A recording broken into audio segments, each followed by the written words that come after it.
So just to summarize, I'm just going to quickly revisit what I said. The first thing I would be doing this holiday period is refining your common module essay so that it no longer has the related text elements. You want to make a 3 body paragraph essay based on the prescribed text that you studied in term 4. We want to refine that so that you don't leave that to the last minute before trials and are frantically trying to remember everything you learn in term 4. So do it now while it's fresh, and do it now before term 1 commences, so that you're in the mode of studying and preparing essays. Number 2 was you are going to read the text that you're going to study in the other modules, including the craft of writing texts. Okay, so that's going to allow you to have context. And if you're not going to read the whole text, at least read summaries of the chapters, read general summaries of each text. That doesn't take long at all, but it's going to put you in a good position to at least absorb the content when you do start looking at it in class. Okay, so if you're not going to read the whole text and you're resigned to that fate, it's not advisable to not read the text because obviously you're not in as good a position, but at least read some detailed summaries or basic summaries to start with and start making notes of some kind. Look at some past essay questions from the HSC based on those different modules and texts, so that you have context, so that you know where it's all leading, right? There's a great saying, there's a great principle, which is begin with the end in mind, okay? Stephen Covey said that, and that's in a book called 7 Habits of Highly Effective People. And one of the habits is to begin with the end in mind. So know where it's all going to end up. What's the point of studying a text if you don't know that final essay question that you're going to be confronted with in the HSC? Now, you're not going to know the exact HSC question, right? Because it's an unseen question. It's going to probably be something you weren't expecting entirely. But you can at least know which type of question to expect by studying past questions. Okay, so make sure you look at past HSC questions now based on the modules that you're going to learn, so that you constantly have those in mind, which gives you a focus. It gives you a lens through which to view the module. You always know where it's kind of leading, which means that your study is going to be more targeted. It's going to be more precise, and you're not just kind of learning generic themes and just thinking, oh, okay, I've learned this and that. You're actually thinking, how would this fit into the mold of an HSC essay? And it's important to have that in mind at all times so that you're a lot more efficient and you're not just doing things in an arbitrary or random way. Okay, does anyone have questions at this point? Because I'm about to share the screen with some of the other pointers that I have for essay writing, but does anyone have any questions up front? Yeah, Ken, if you don't mind, if you've got a question about common mod, it's just, if you're able to just do it through the mic, would be a lot easier, if possible, please. Hi there. Thanks for running this first. Hey, man, no worries. Just had a question regarding common mod. Like, my essay is quite skewed to the idea of like, so I'm doing like, we're doing the Merchant of Venice, and like the way our school kind of ran it was focused on conflict. So I've obviously kind of like noticed that you could get questions perhaps like about love or friendship, and like perhaps my evidence isn't as targeted to that. So I was just wondering how you'd recommend to kind of like spread out or kind of like create like a few kind of scaffolds perhaps for like questions which are less kind of focused on things like conflict, or find evidence for like wider kind of question topics. Yeah, that's a really great question. So thanks for voicing that, Ken.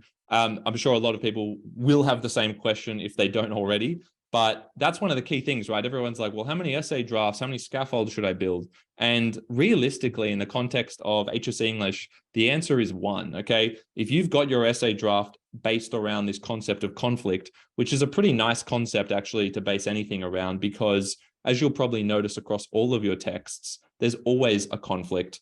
As you would have learned early on in school, in primary school, there's always a complication in a story, in a text. That's one of the most compelling elements, a challenge, a conflict that an individual or group, collective, has to overcome, or at least attempt to overcome. Okay, so conflict's actually a good base concept. But what I'm trying to say here is that you'd actually want to focus more on how to mold your existing evidence and concepts around those other rubric terms and other themes that you mentioned, like love. You need, instead of thinking that you're kind of the mindset by the sounds of it, and you can tell me if you disagree, but it sounds like you're kind of thinking about it in this way. You're thinking, okay, I've got mine focused on conflict, but what if I got love? That means my conflict essay is no longer answering the love question. right? But actually, your conflict essay does answer the love question. It does already answer it. It's just not worded in those terms. So it's actually more a skill set that you need to develop as to how to rewrite your existing material so that the concepts that you're exploring are exactly the same, but they're worded in terms of the key terms of the question. Okay, so if you have an essay on conflict, that really is an essay on love. You just need to define how that relates to love. So that's actually a skill set. That's a way of thinking. But make sure that none of you are thinking that, oh, if I get a different theme, I need to rewrite a different essay. I need to use different evidence. No, you don't. As long as you've got really solid evidence to begin with, that certainly fulfills the requirements of a standard essay, right? And it have a good essay to begin with, but it could be definitely around a concept like conflict. As long as you know how to reword that, and you need to practice this and define how conflict relates to love, for instance, because they sound like they're almost competing terms or competing concepts, but we actually want to focus on rewording it. So conflict, for instance, if you're talking about it in that negative sense, could be to do with an absence of love. It could be to do with a competing source of love. It could be to do with a love of ideology over a love of others. It could be to do with a love of tribalism, a love of, if you're thinking about Merchant of Venice here, it could be to do with a love of their ideological allegiances or religion or whatever you focus on in yours, a love of that over a love of inclusion or something like that. So you need to interpret the key terms of the question really broadly, as you can see that I'm doing. And you need to make sure that you define those key terms in a way that allows you to still preserve the essence of the draft essay that you will have memorized and prepared.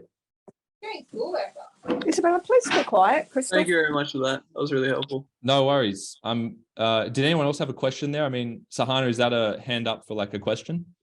Yeah, it is. I just have like a general question on like essays. I see a lot of teachers when they're marking my essays, they say, oh, there's a lack of sophistication. But whenever they say that, I always tend to think, oh, they're looking at vocabulary, that my vocabulary is not as sophisticated.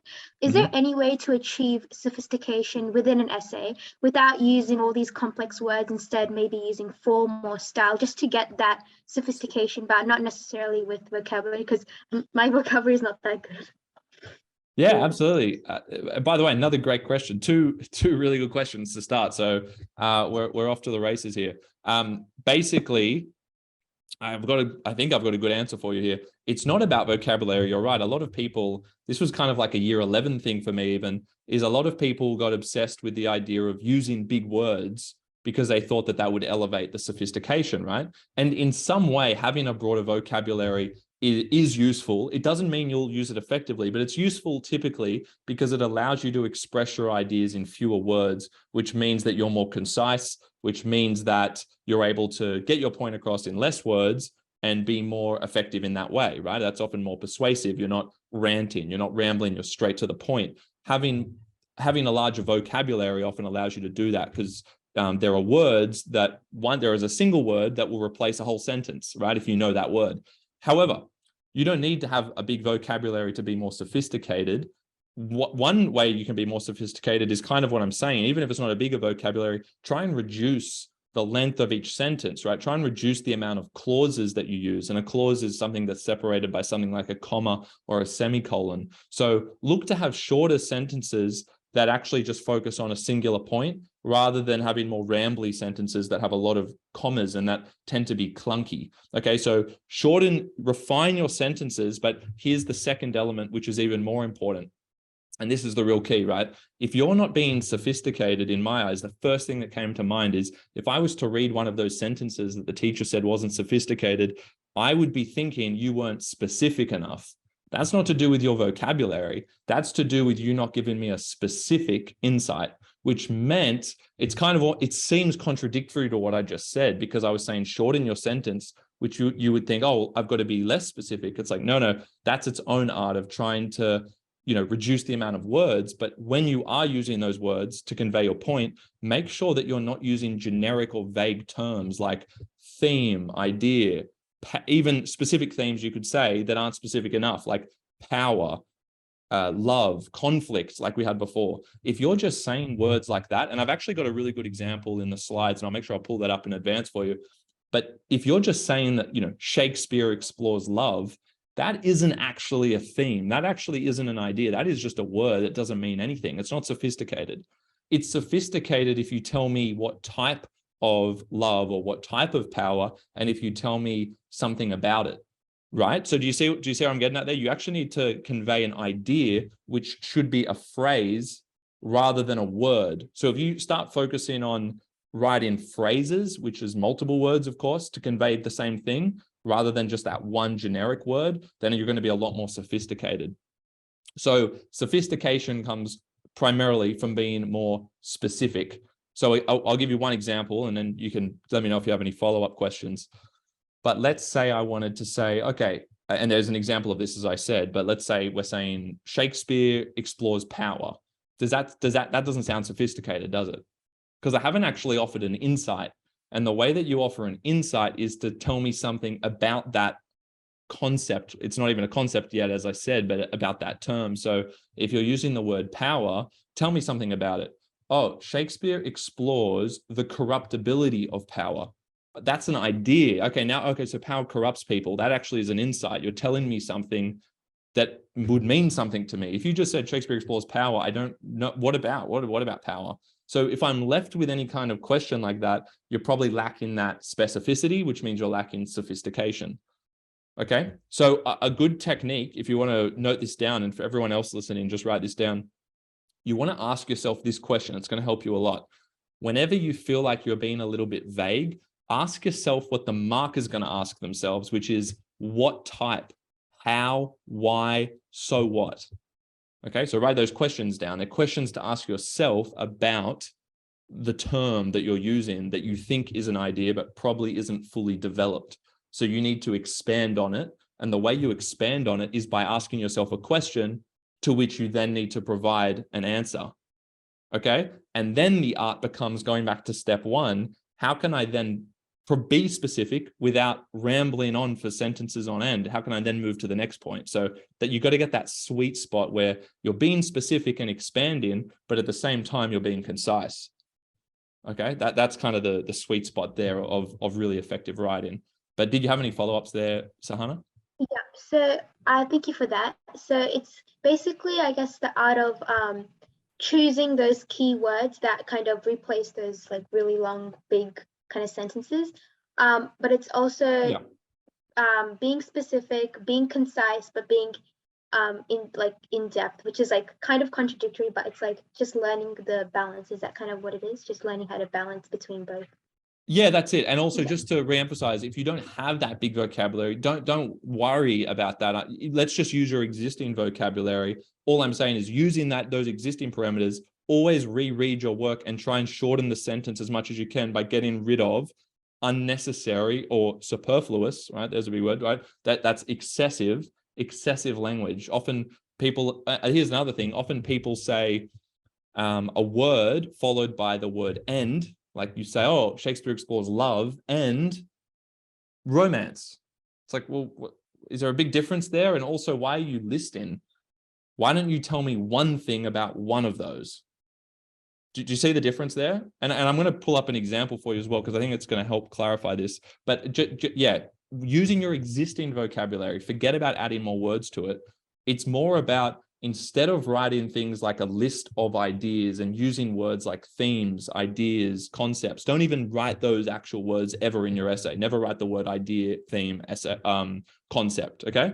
Instead, just write specifically what it is. And when you write specifically what it is, don't list multiple things. Just tell me the one thing in detail, like I said. So you don't want to say Shakespeare explores power and love. You want to say Shakespeare explores the corruptibility of power due to an absence of love. So I've never said "and" in there. I've just talked about a relationship between two concepts. Does that make sense? So what I'm going to do is I'll share the screen with you, and I'm going to jump forward. I mean, I prefer to do this in a way that actually suits your questions, but because the questions have been, because the questions have been so good, I just want to jump forward and respond in turn. But you can see here, I've got kind of 10 writing tips, and I want to respond directly to this sophistication question, because I'm sure, just put your hand up using the icon there if you're in that similar position where you want to be more sophisticated with the language, right? You're finding that you're a little bit vague. Is anyone else in that boat? Yep. So already you can see, Sahana, there's plenty of others, probably everyone in this boat, right? So let's have a look. Being specific is the number one kind of way to think about it. But how do you actually do that? Well, let's go through some examples. I'm going to click across here. I'll come back to the other ones soon, but I'm pretty sure I have a good example here. Yeah, everyone have a look at these. So consider these examples. Shakespeare explores power, manipulation, and corruption. Shakespeare explores power and corruption. Shakespeare explores power and manipulation. Imagine that was your thesis statement, or that was a topic sentence in an essay. What's wrong with those? And feel free to answer, Sahana, given it's in response to you. So first of all, there's listing, and it's not really kind of exploring in detail what type of power, as you said, what type of corruption. There's no like adjective or anything before it. It's like, so example, instead of saying maybe manipulative power or this type of power, or maybe, it's not saying that. It's just very vague, I guess. Yeah, very good. So exactly. So I could tell you understand the point correctly. You know that there's not even an adjective before. You haven't said what type of power. You haven't actually provided an insight. Even if you did say what type of power, you haven't actually told me anything about it. So it's always what about if you're in this situation, and then you start out in the adjectives to say, okay, I'll also say the type of power, and I'll also say the type of individual who would be affected by it, etc. Right. But the point is that if you're going to use words like this, like power and corruption, if you're going to use them in the same sentence, don't list them together. Don't use the word and. Instead, find a relationship between them if there is one that you want to talk about. Otherwise, because those words are all so similar, they're all slightly different, of course, and there are relationships between all of them. But unless you're going to actually tell me what the relationship is, then do not use all of them together, right? And just focus on one of them and tell me an insight about it. So hopefully that's making sense at first. Any questions about that from anyone? Okay. So you can see here, Shakespeare explores power, the example before. This tells us nothing. I don't know anything. I don't even know what you mean by that. I would just say, what do you mean Shakespeare explores power? Explores what about power, right? So you can see it there. Shakespeare explores what about power? Shakespeare explores the ability for power to corrupt. Okay, now we're getting somewhere because you're actually giving me an insight. So this, again, goes to sophistication. If you want to build sophistication, you need to be more specific about what you're saying. Okay, so the ability for, the capacity for, the potential for are three good phrases that I would write down. If anyone's in this position where they might have listed something, and I guarantee every essay I've ever looked at, I would say, even for students who ended up getting close to 100%, in at least one of their drafts, had it somewhere in their essay, had a list of something or said end something, and we can always eliminate that and just focus on one of the things and expand on it. So everyone should write down these phrases. You should be writing explores the ability for, the capacity for, the potential for, and then you go on to say something specific. So you can already see the improvement from explores power to explores the ability for power to corrupt. This is a basic example, which I hope you can extrapolate from, right? You take away the principle away from what I'm saying, and then you can apply it to all of your essays. Okay. So here's another thing that students often use in their essays. They say explores how. Shakespeare explores how power corrupts, right? Is anyone, you might not even be conscious of it, actually. You might actually not be aware of it. So this might sound really foreign, but I guarantee you that if you go and look at a draft essay that you have, you've probably said somewhere in it, it could be in the introduction, the body paragraphs, you've probably said somewhere, Shakespeare reveals how, etc., or the author reveals how. But that's less sophisticated. And that's why I like that you brought up sophistication, because I could speak about this for the whole time. But there are little tricks like this where we can get rid of how, and instead what you say is the extent to which, or the level to which. So that is even more sophisticated. Shakespeare explores the extent to which power corrupts instead of Shakespeare explores how power corrupts. How is just one of those words that just doesn't sound nice. And part of sophistication, part of the equation there is to have flair in your writing. And notice how this doesn't rely on vocabulary. This is just on on exchanging, on interchanging the word how, which will be your tendency to use for a phrase like the extent to which, the level to which, or just write Shakespeare explores the corruptibility of power. So you say the and then use the noun instead of saying Shakespeare explores how power corrupts. Can everyone see the difference there? Shakespeare explores how power corrupts. Shakespeare explores the corruptibility. I'm changing corrupts to corruptibility of power. That second one has a lot more punch to it. So it has more flair. So it's more sophisticated. Does anyone have? Yep. Sorry about that. Just on that note, you were saying 3 words. I just didn't get it down. Was it explore, capability and ability? Yeah, the capacity, the capacity. Capacity, Yeah, good question. So the ability for, the capacity for, C-A-P-A-C-I-T-Y, and the potential, the potential for. So they're good phrases to lead in to the concept. So I like those phrases because they force you to do the right thing. And if you write those down, now you have to say something more than just a singular word, which, as I said, is not even a theme or a concept. A word by itself is not a theme. It's not an idea. An idea has to be a phrase, right? You have to tell me something. Ken, go ahead.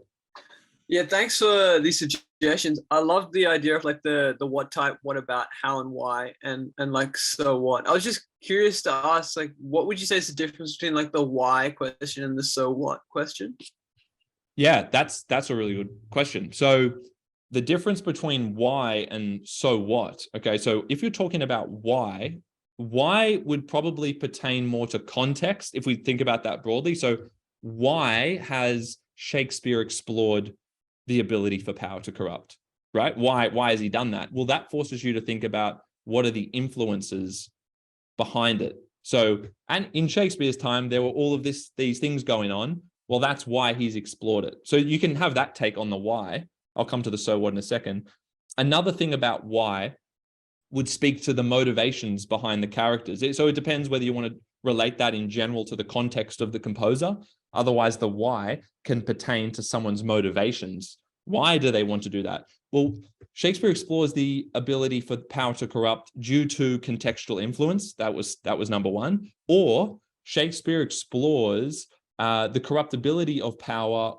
Like, why does, I guess it kind of can overlap with how there, if I'm trying to apply it to that example, but it's not the best example for that one. But I would normally be talking about why an individual would do something that is kind of corrupt, right? Why would they do that, right? Well, it's in their self-interest. It's for a financial gain. It's to entrench their place within a community, right? They want to belong to a particular collective, right? If you're thinking about merchant or something like that, you'd want to talk about why would we want to alienate others to kind of validate our own identity, to validate our own position. So that's speaking to the motivation of the party at hand there, or you can interpret why in that contextual way.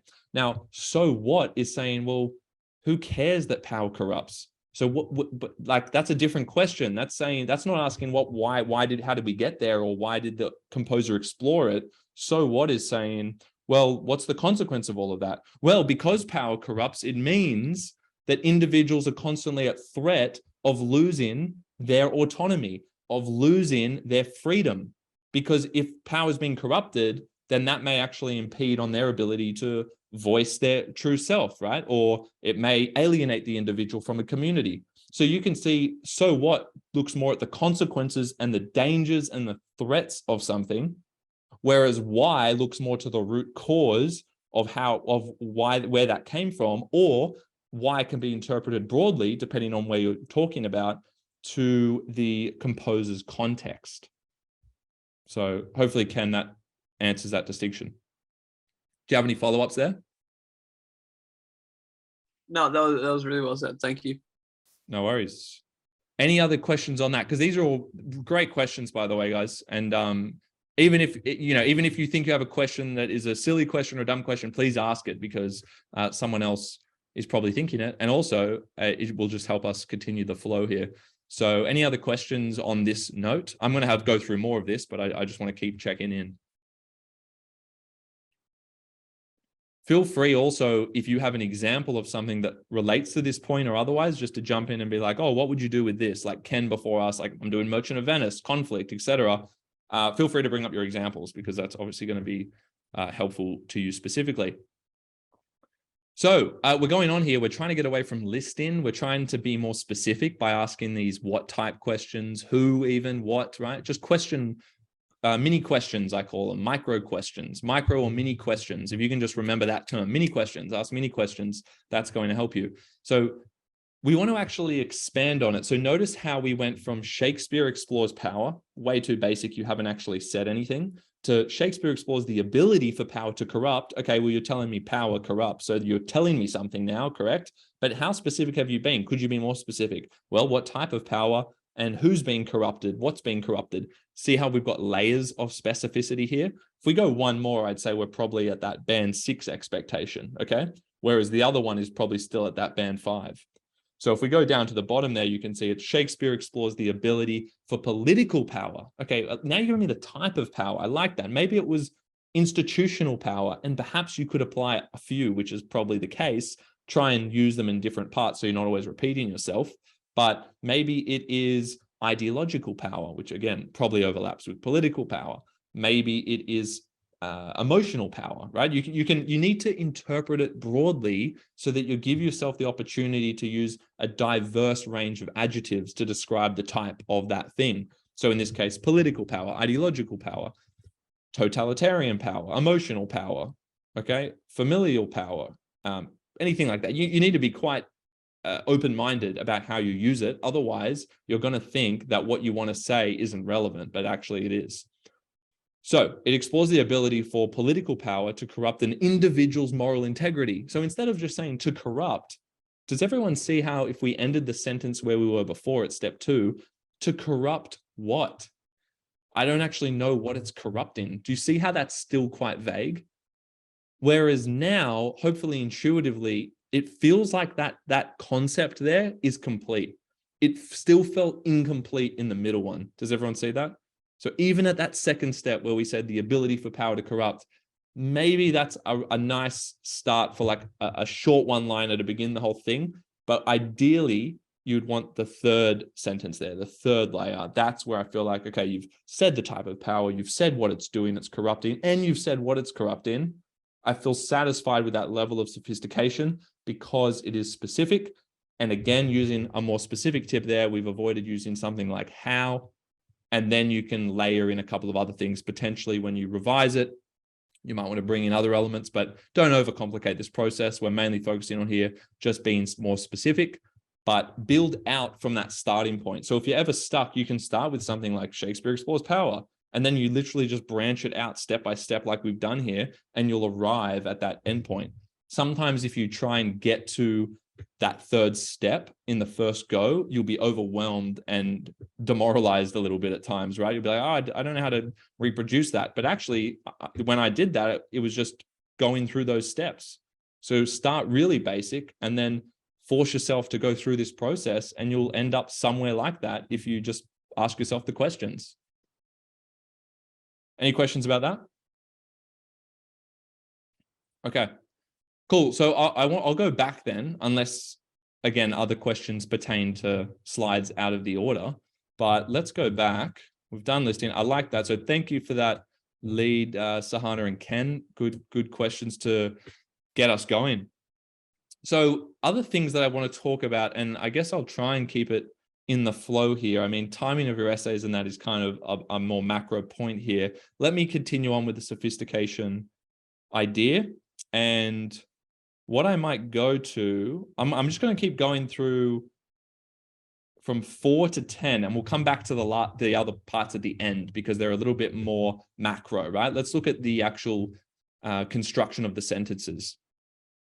So number 4, right, is TQVE and related term. Now, TQVE is a sentence structure, not for your introductions, not for your thesis statements, not for your topic sentences or link sentences, but for the sentences that sit inside the body paragraph. Okay, so when we're looking at your body paragraphs in all of your essays, when we're thinking about how you bring in the evidence, some of you might be beyond this right now, but it nonetheless helps to know the foundational structure here from which you can then layer on your own kind of your own flavor, right? You can add your own flavor to this structure and you can then play around with it. But the basic structure for a sentence of analysis, which again is embedded in all of your body paragraphs, and you'll have 3 to 4 of these. You might have that question: how much evidence do I need in all of my essays?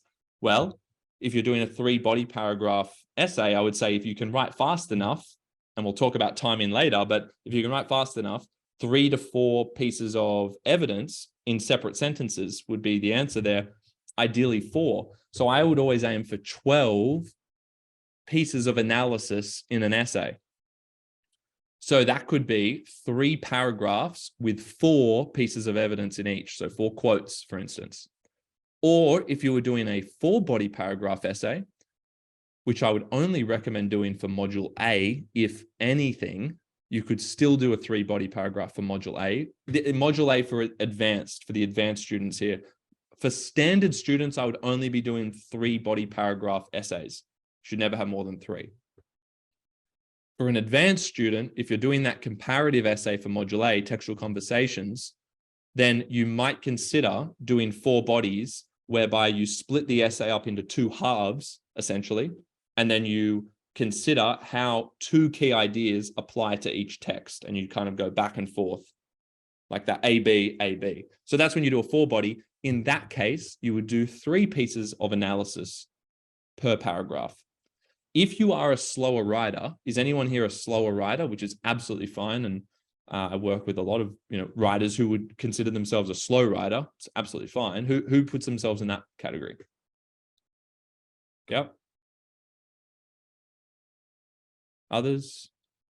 I mean, the reality is, how are we defining that? Yeah, there's a few of you already saying it, but I imagine on average, most people would struggle to do 4 pieces of analysis in each paragraph and still get that done in time, having considered the question in all of their sentences, right? So there's also the adaptation that has to take place throughout. That's why timing is so important. And that's why it was the first thing I had on this. But for the sake of the flow and continuity, I want to continue with some of these other points. In any case, so 3 to 4 pieces of analysis.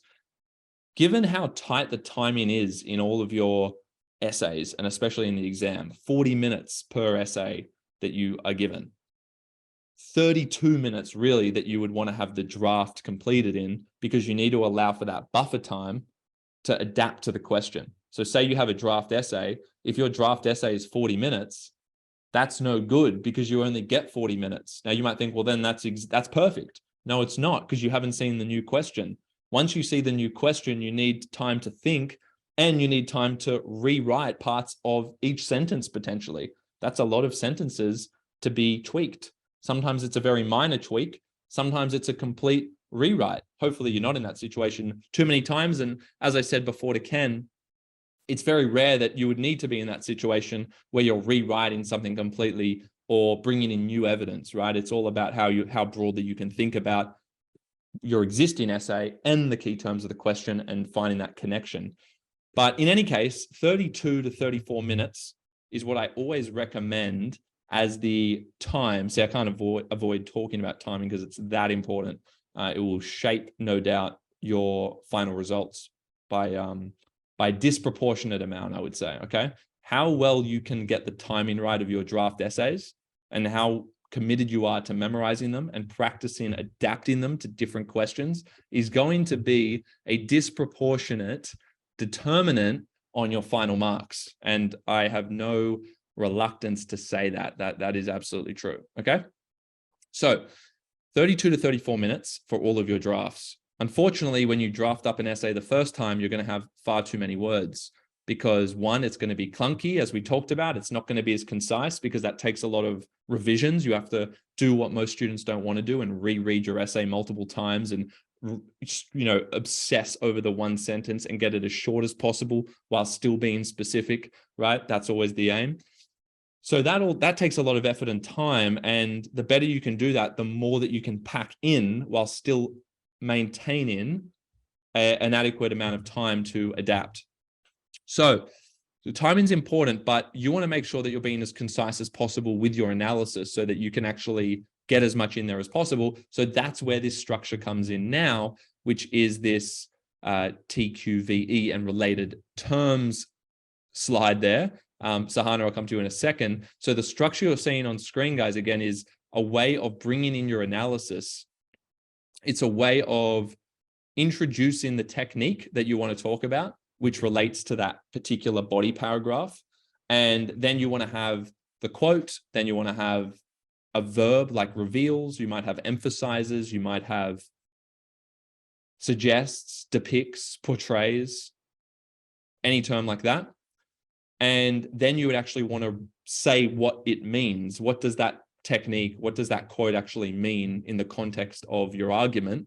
And why is it important? And how does it relate to the question, right? So there are different elements there, of course, and we could expand on each one, but that's essentially the structure I would start with if you're someone who finds that, oh, I've written so much in this paragraph, like how do I cut this all down? Well, what I would do is I would get my topic sentence and I'd get my link sentence. And then between the topic sentence and the link sentence, I would do dot points. I would do 3 to 4 dot points and force myself to rewrite all of the middle in those 3 or 4 sentences using this structure. And then you can vary it so that you're not repetitive in the way you're writing it. Like the metaphor reveals this, the simile does this. You don't want every sentence to have that same rhythm, that exact same rhythm. Otherwise it's repetitive, right? It doesn't have that flair. So you want to mix that up, but you need to challenge yourself to be able to write it in this way so that you can kind of pack in everything you need and that without being too excessive with how you're talking about it. Because a lot of students, when some students before the trials, right, they'll send through a draft and they'll say, oh, can you look at my draft? My essay is like 1,400 words. And I'll just grab the paragraph and I'll just say, okay, here's your topic sentence. Here's the link sentence. And often their topic sentence is 3 sentences, which doesn't make sense, does it? Your topic sentence, the part where you introduce your core idea for that paragraph should be 1 sentence. And often there's like 3 sentences where they're still saying the ideas and stuff. It's like, no, 1 sentence. Then we get straight into your analysis, right? And you can integrate context and form into that. But then I just grab what they have and we just go 3 to 4 dot points. What are your 4 techniques? We use this structure. And just like that, we'll literally cut the paragraph in half. So that's a really good strategy to do if you find that you've written up a draft paragraph and now you need to really refine it. Go back to this basic structure and then you can vary it after and add in any of the other elements like context and form that should be appearing occasionally at least. But Sahana, what was your question? Oh yeah, so I remember before you said you would need like a minimum of 12 like analysis throughout your entire essay. And so I was just gonna that's sorry, just to clarify on that, I was saying if you're a slower writer, it might only be 9 pieces of analysis. Okay. So if you are a slower writer, I think it's better to finish the essay than to try and do too much and not finish. Yeah. Okay, so often it won't even make a difference. So if you have to do 3 pieces of analysis over 3 paragraphs, only 9 versus 12 because you're a slower writer, so what? You are a little bit disadvantaged because you're slower, but there's nothing you can do about that except practice and try to get a bit faster. But the reality is it takes as long as it takes. And by the time you get to the HSC, you need to be honest with yourself. How much can you write in 32 minutes? That's your constraint. So you've got to work within that. And if it means even in the last paragraph, you can only do 2, that's what it is. You're better off to have a finished essay than to run out of time. And that's just going to look so bad in terms of how the marker looks at it. Yeah. But yeah, sorry, what was your question? Yeah, that's okay. So thank you for that. So yeah, I was just gonna ask, like, with the structuring of this analysis, how would you kind of like go about doing it? Because you want to maintain the flow of the body paragraph, but whilst introducing kind of like those new analysis, how would you maintain the flow by kind of structuring or like kind of placing, okay, this point goes here, this point comes next. How would you kind of go about doing that? Yeah, that's a really good point. So that's kind of a broader planning aspect, isn't it, in terms of how you're going to structure your ideas. Now, it's important, you need to kind of think about that in advance. It's not something like, this is more specific. This is kind of like, if you already have your sentences, how can we go back to a foundation where you get your technique, you have your quote, and you write it? Your question is a little bit broader and saying, well, how do you have that continuity between the ideas that you're exploring? And I'll see if I'll pull up the relevant slide on it, and then I can go on. I think does this speak to your question? It's kind of getting a progression between the sentences, right? So you have a topic sentence. This is within a body paragraph. And then we want to have the evidence effects, which was what you just saw. So for anyone who might be lost here, the yellow boxes there, those evidence effects, is where you bring in the technique, your quote, or if it's a film, for instance, you would describe the cinematic technique, the film technique, and then you would explain it. You would tell me what the effect of that evidence is. Now, how do you build that progression? That's your question, right? That's a really important part of the planning. So let me zoom out a second because it's going to make it easier. The first thing you want to do, and I'll just see if I talked about it. I don't know if I have a diagram here that might help. Yeah, let's just look at this diagram. So assume you have 3 body paragraphs. Topic, you can see there, topic sentence 1, link sentence 1, topic sentence 2, link sentence 2, etc. You've got 3 paragraphs, right? The first thing you should do when you draft an essay, or when you're redrafting, say you're going to revisit your common module essay after this, the first thing you do when you do an essay is not the introduction. Okay? So let that sink in. That actually makes a lot of sense. How can you write an introduction if you don't know what you're introducing? Okay? So in your exam, you will write the introduction first because you've already drafted the rest of it.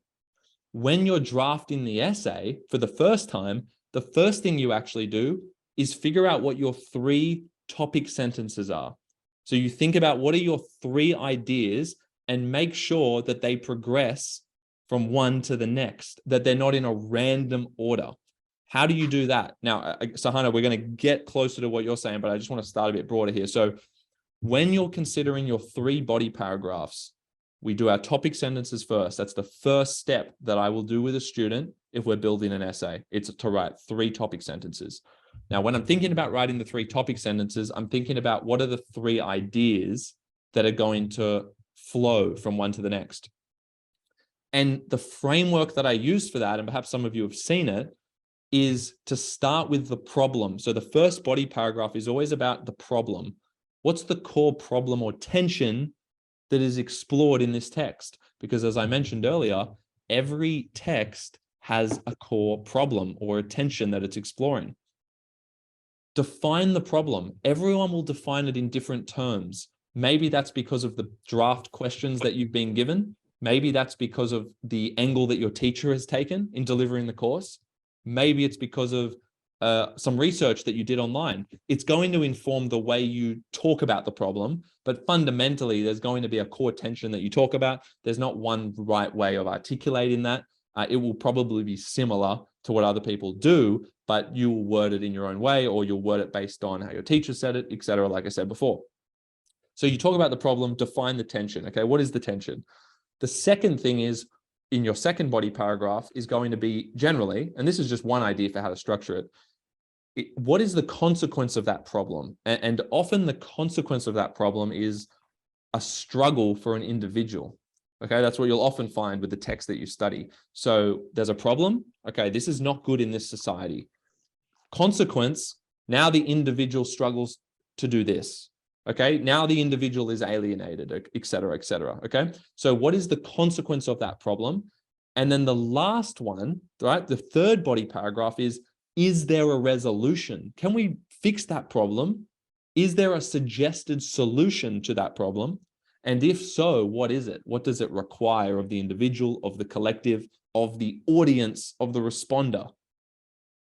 Okay, so there's different ways to think about that. But there you go. You have problem, consequence / struggle, and the third body is the resolution. And maybe there is not one, and you need to explore why that's important. Okay, if you're doing a dystopian text like 1984, maybe they present it as if there is no solution, but that means there actually is something for the audience to do. Oh, you need to wake up and move. You need to do something before it's too late. So there is often some kind of resolution, whether it's immediately obvious or not. Okay, so that's how you structure the bodies. Now, the reason why I went through all of that, Sahana, and for everyone else, even though the question was more about inside the body, is because it's the same kind of thought process. There needs to be a flow. It doesn't mean that within each body paragraph, if we move back here, I'm not saying that each of those yellow ones, those 3 evidence effects, is also problem, consequence, solution, but you do want to look for a causal relationship. And I would actually, my key tip here is to start looking at a text chronologically and be guided by the concepts as they emerge that way. Typically, that's how the body paragraph evidence and the body paragraph ideas are going to emerge anyway. The problem in a text, the tension, is usually established in the first third of the text. The consequence of that, the struggle, is usually established in the middle of the text, and the resolution, or whether there is one or not, is usually determined by the end of the text. So if you follow the text chronologically, that will give you your conceptual framework for the 3 body paragraphs, from which you can then derive your topic sentences. And the step that therefore follows is that within each of those, you should be looking to those respective thirds of the text for those more specific sentences of analysis and the specific ideas that will shape them. So here's the first point as well. Well, not the first point, but here's the next point with it. Once you're thinking about your evidence effects, here's a mistake that students tend to make. Students will get their quotes and their techniques first. Think about that. They'll get 3 techniques or 3 quotes and they'll stack them in and they'll be like, oh, that's my first one, that's my second one, that's my third one. What's wrong with that? Whether it's Sahana or someone else, what's wrong with getting your body paragraph and looking at that appropriate part of the text and getting 3 really good quotes or techniques and being like, oh, yep, that can be 1, that can be 2, that can be 3. What's wrong with that approach?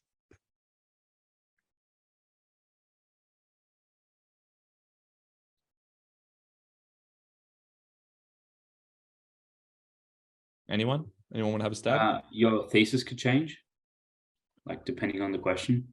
Well, it's not about the thesis changing. It's just more about the process and the order by which you're doing this. So again, we're talking about building an essay draft. You've got a question.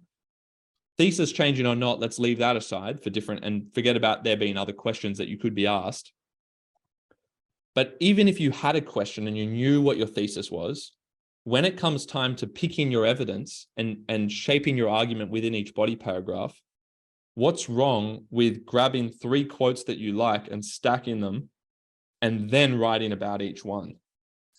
It might not flow. Yeah? Who is that, sorry? Isabella. Isabella. Thanks, Isabella. So it might not flow, is that what you said? Yeah. Why is that?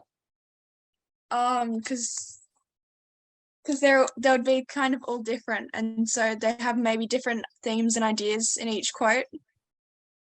Yeah, I mean, that's true. The ideas might not relate.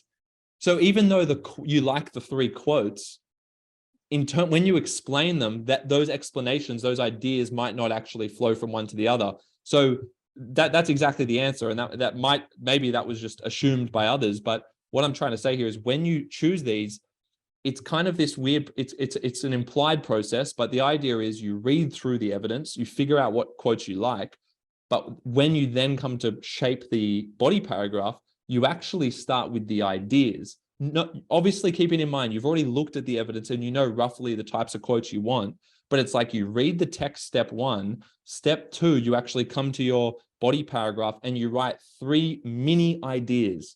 See how you wrote 3 topic sentences first? Now you write with underneath each topic sentence 3 more specific ideas that kind of branch off from that topic sentence idea, from that body paragraph idea. So say you were talking about the core tension of the text. Can anyone offer up like a tension or a problem they explore in one of their common module essays, for instance, just so I can work with an example here?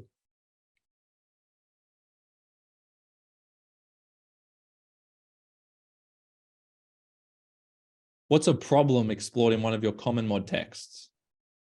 Hysteria in the Crucible. Right, great. So as you have probably heard, what's your name? Sorry, it's only coming up with M. Mario. Marco? Mario. Mario, cool name. All right, so thanks, Mario. So basically, as you heard before, Mario, hopefully you did hear it, when you talk about hysteria, obviously you know that when you define that concept, you're going to be more specific. But obviously just now I'm just looking for a general term like that. So that's good. But when we talk about hysteria, okay, there's this tendency towards hysteria.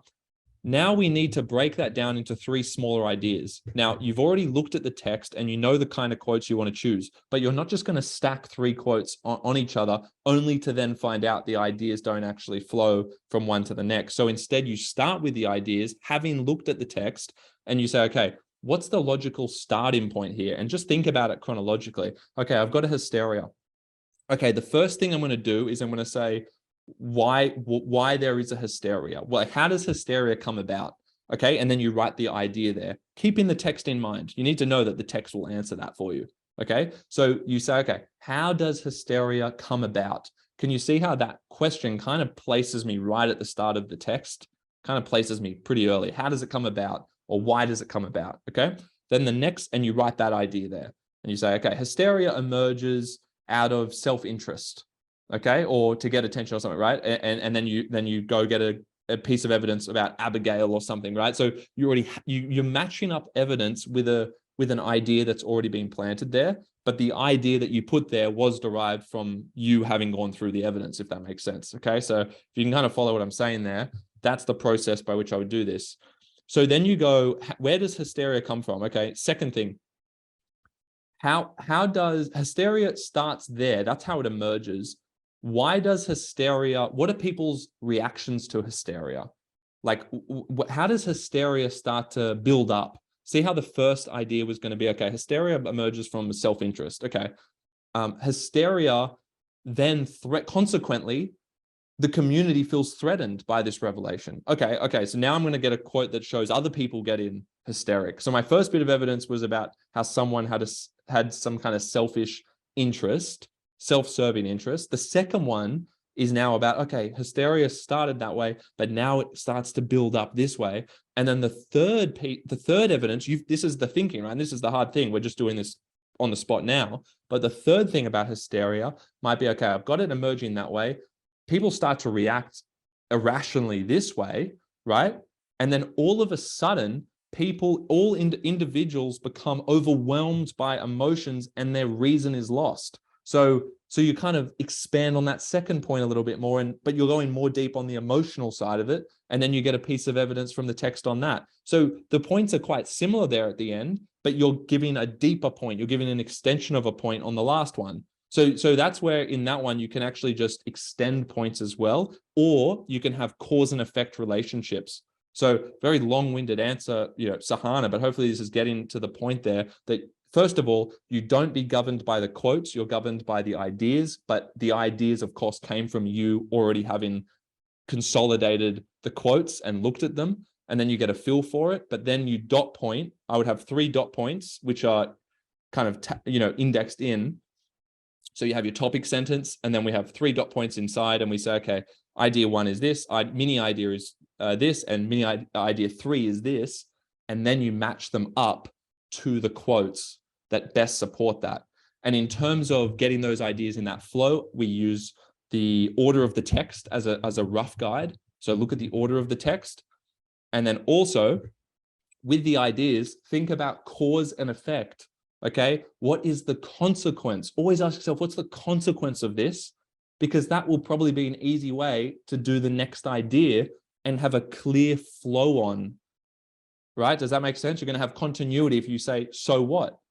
So ask yourself, so what, after you say one of your mini ideas, because that's an easy way to get the second idea. And then for the third one there, you can see in that example on hysteria, we went, okay, here's the first thing. Where does it come from? So what? Well, it causes this kind of response. And then you can say, okay, go deeper on that. Give me another perspective on that. And then we focus in on the emotional side of it. So you can actually extend on one of them. So you can almost have two pieces of analysis which extend each other. And then another 2 pieces of evidence might be connected by a cause and effect relationship, which you can get to via the so what route. So hopefully that's making sense. I'm trying to give you, there are many ways to do this, but, in the context of this, I'm just trying to give you a couple of ways to think about it. It's not easy, I should say. These are great questions because these are the structural elements that really will shape everything else, you know? So if you can get these right, this is where you need to spend a lot of time thinking and refining and practicing. But if you can do everything in the right order, so do the planning in the right order, like I said, topic sentences come first, do your introduction last. Do your introduction last. Not in the exam when you're drafting. In the exam, do your introduction first. But when you're drafting, do the introduction last, because then you'll have a very clear idea of what you're introducing. Okay, so a lot of people will get that step wrong. That's a who here normally when they draft an essay does the introduction first? Just put your hand up, right? But hopefully it makes sense. That's a lot of people. That's basically everyone, right? But hopefully it makes sense when you're drafting an essay, at least when you're planning it, to actually plan out the topic sentences, which are the kind of the skeleton, right? They're the foundations of your argument. They are your key points.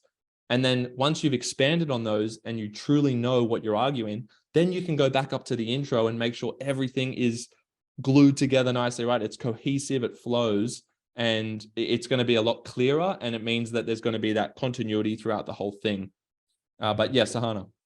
Yeah, and so just a follow-up thing, does that also help with like manipulating like the your originally planned essay to answer the question? So you know how like sometimes the teacher would say you would have to change your essay to kind of match the question what it's asking, and if you already draft an essay, would you then when you're drafting write down your body paragraphs first and then you would write your introduction to best answer the question? Is that kind of how we go about it? So just so I understand the question, are you talking about when you're in the exam? That's would you write the bodies first?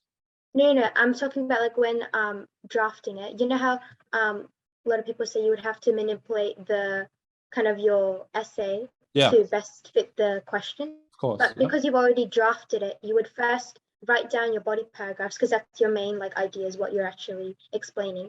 But then in your introduction and maybe conclusion, you would kind of change what you already drafted to best answer that question, because you know how sometimes the question changes and it's more specific and it kind of goes off. And okay, yeah, I get what you're saying. Let me start by saying this and tell me if it's like No, you're good. It's a good question. So let me understand this. So I'm saying that when you're drafting an essay for the first time, or when you're redrafting, for instance, with a common module essay, Crucible, 1984, whatever, if you want to revisit it and kind of look at it again and re-scaffold it, my suggestion is to do the topic sentences first, meaning you think about the 3 core ideas and then expand on those using the correct evidence, but starting with the mini ideas. Then you can think about a conclusion, and then ultimately you'll do the introduction. That's part of a drafting process. When you get to the exam, you are going to do your introduction, and then you're going to do your body paragraphs in order, and then you're going to do your conclusion. You'll do everything in order on the day. Now, Sahana, with your question, I guess I'll introduce the middle step there, which is you construct a draft or you do the redraft. Then you start looking at other questions for practice. Okay, let's say for practice. And that is ultimately preparing you for an unseen question, a new question that you'll get on the day of the exam. Now, when you respond to that, I would still, when I'm practicing adaptation, do it in order, if that makes sense. I only do it out of order when I'm drafting it for the first time, just to develop my argument. But whenever you're doing any of the tweaking, you need to adjust every sentence, especially your introduction and your topic sentences. And you'll also need to make tweaks within the body paragraphs as well. I'll make a separate point as well. So to answer that in full, if you're doing a new question and you're practicing writing your full essay out, you've memorized the base essay, I would do it all in order. So I start with my introduction and I adapt it to the question. Then I do the first body paragraph. I adapt the topic sentence to the question and so forth. Side point to that, I wouldn't recommend always writing a full essay when you're preparing for the final exam, because that's very time consuming. So after you memorize the draft essay and you've timed it and made sure that's all good, I always practice doing full introductions and the 3 topic sentences. And I don't always rewrite the middle of the body paragraphs. But I don't actually know if I answered your question. I'm just trying to say I would do everything in order otherwise, but I feel like you may have been asking something else. No, that was it. It was just that I kind of said it wrong. No, it was how to adapt a essay to the question and how to change it depending on how the question is structured. That was what I was going to ask, and that's what you answered. So thank you for that. Okay, well, no worries. Well, it was just adapting. It was just about adapting your essay, your already like written essay, to an unseen question. Yeah, well, I haven't really answered that yet for you. I'll get to that. Okay. Because okay. I'll give you the tactics to do that as part of this, right? So I feel like hopefully I just addressed the fact that aside from the drafting process, you should write everything out in order, including in the exam. As to how much you need to adapt to an unseen question and how to actually do that in an efficient way, I'll get to that at the end. So I figure I should probably just quickly go through everything else in order, because I realized I did do everything in order for a reason. As I start going through things, I realized I should have talked about this first. But yeah, let me come back to the adaptation thing. Hopefully what's clear is that the draft essay is incredibly important. It's incredibly important to prepare that very early. It's incredibly important to time it. Don't memorize an essay that's too long. And when we say an essay that's too long, we mean longer than 32 to 34 minutes, because you only get 40 minutes on average for each essay. And it is incredibly important to have done that with weeks to spare, at least 1 week before an assessment, so that you can practice writing new essays. Now, when we say new essays, we mean writing adapted versions of that one core essay for each of the modules to unseen questions, and practicing the skill of remolding things. But ultimately, you're preserving the same argument. You're going to use the same evidence for sure, but the way you word things, the way you structure it may change sentence to sentence, depending on the relevance of what you have to that new question. But we'll come to some tactics on that shortly. I'm just going to check the chat to see if there were any other things. Let's see. Now, Lael, did you have a question about that? Sorry, I didn't address your thing before. You were limiting yourself and your argument to what your quotes. I was just you asked a question, so I wrote my reply there. But from now on, I'll just turn on my mic. So, oh yeah, you're all good. But have I addressed that? You yeah. Okay. Oh, I asked a question and that was your response? Yeah. Yeah, I see. Okay, cool. That was to why you don't do the quotes versus starting with the ideas. Yeah. Nice. Michael asked, will this meeting be recorded and made available? Missed the first part. Yeah, Michael, the first part was pretty important, actually. I'll make sure this goes on YouTube, right? We'll post it on YouTube in clips, right? We'll probably do it in clips. Maybe I'll post the full version as well, actually, just so you can go to whatever is relevant, whatever's easiest for you. Cool. So let me just go back to...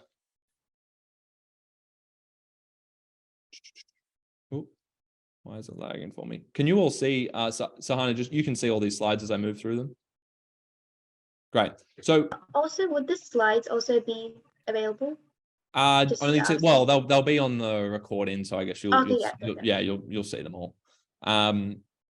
Cool. So let's look at, I just want to cover this timing strategy, right? Just remember, when we're doing essay writing, consider the exam as a whole. And maybe you're not all familiar with this structure. You should be. This is the exam structure. When you guys get to October this year and when you get to your trials, this is how the paper will be structured. It's going to happen over 2 days, right? Assuming you're doing the full thing for your trials, but certainly in the HSC, you're going to do it over 2 days.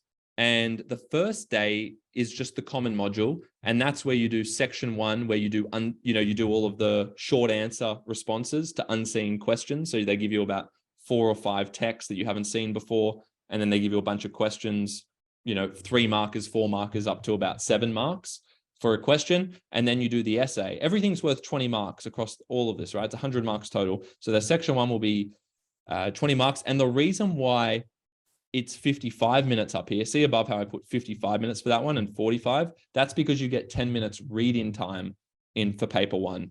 And you should always use the 10 minutes reading time to read the section 1 text, because you've never seen them before.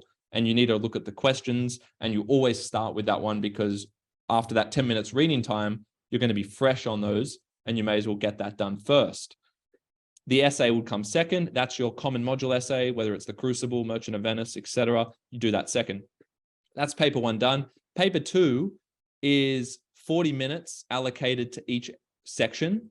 You can see you have 2 essays in a row. module A, module B. And then the third module is the craft of writing, which perhaps some of you have already started at the end of last term or you're going into this term. Module C, the craft of writing, is like that reading to write module that you did in year 11, where you basically have to write imaginative pieces or persuasives or discursives. And you also need to often write a reflection piece. That's also 20 marks, but that can be split up into 2 parts. So 40 minutes allocated to each of the modules for paper 2. And you can see that there's an hour and a half for paper 1 plus 10 minutes reading time. So technically 45 plus 10. Now, here's how I would actually structure this, okay? When you're thinking about your common module essay, even though it looks like you have 5 additional minutes, so just focus on that common mod essay there in the yellow. That's like your crucible essay, etc.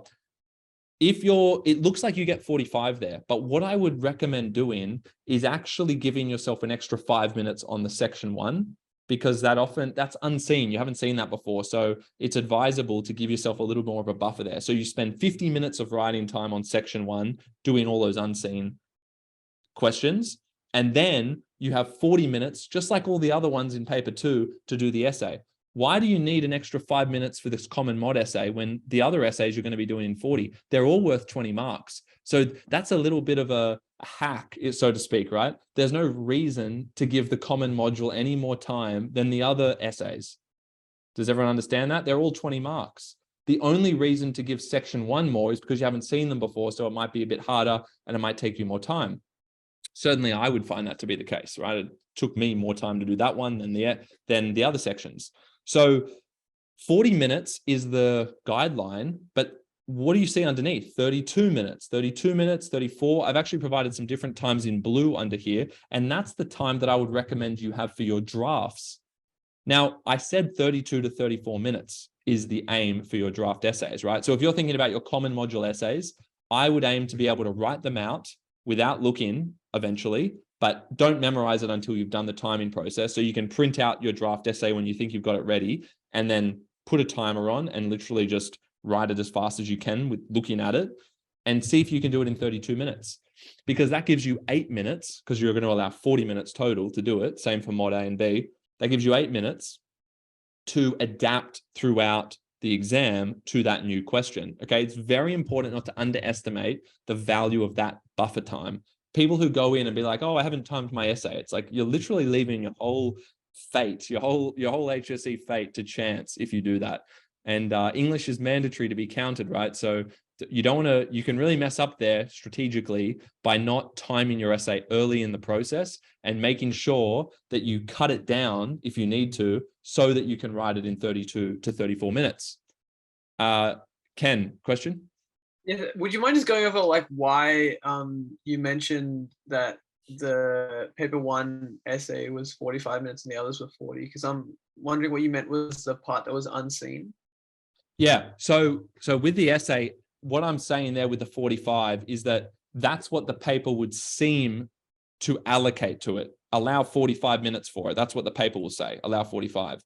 And it will also say for section 1, the unseen texts, that you allow 45 there, but because you get 10 minutes reading time for that one, not for paper 2, but for paper 1, I've added 10 to that.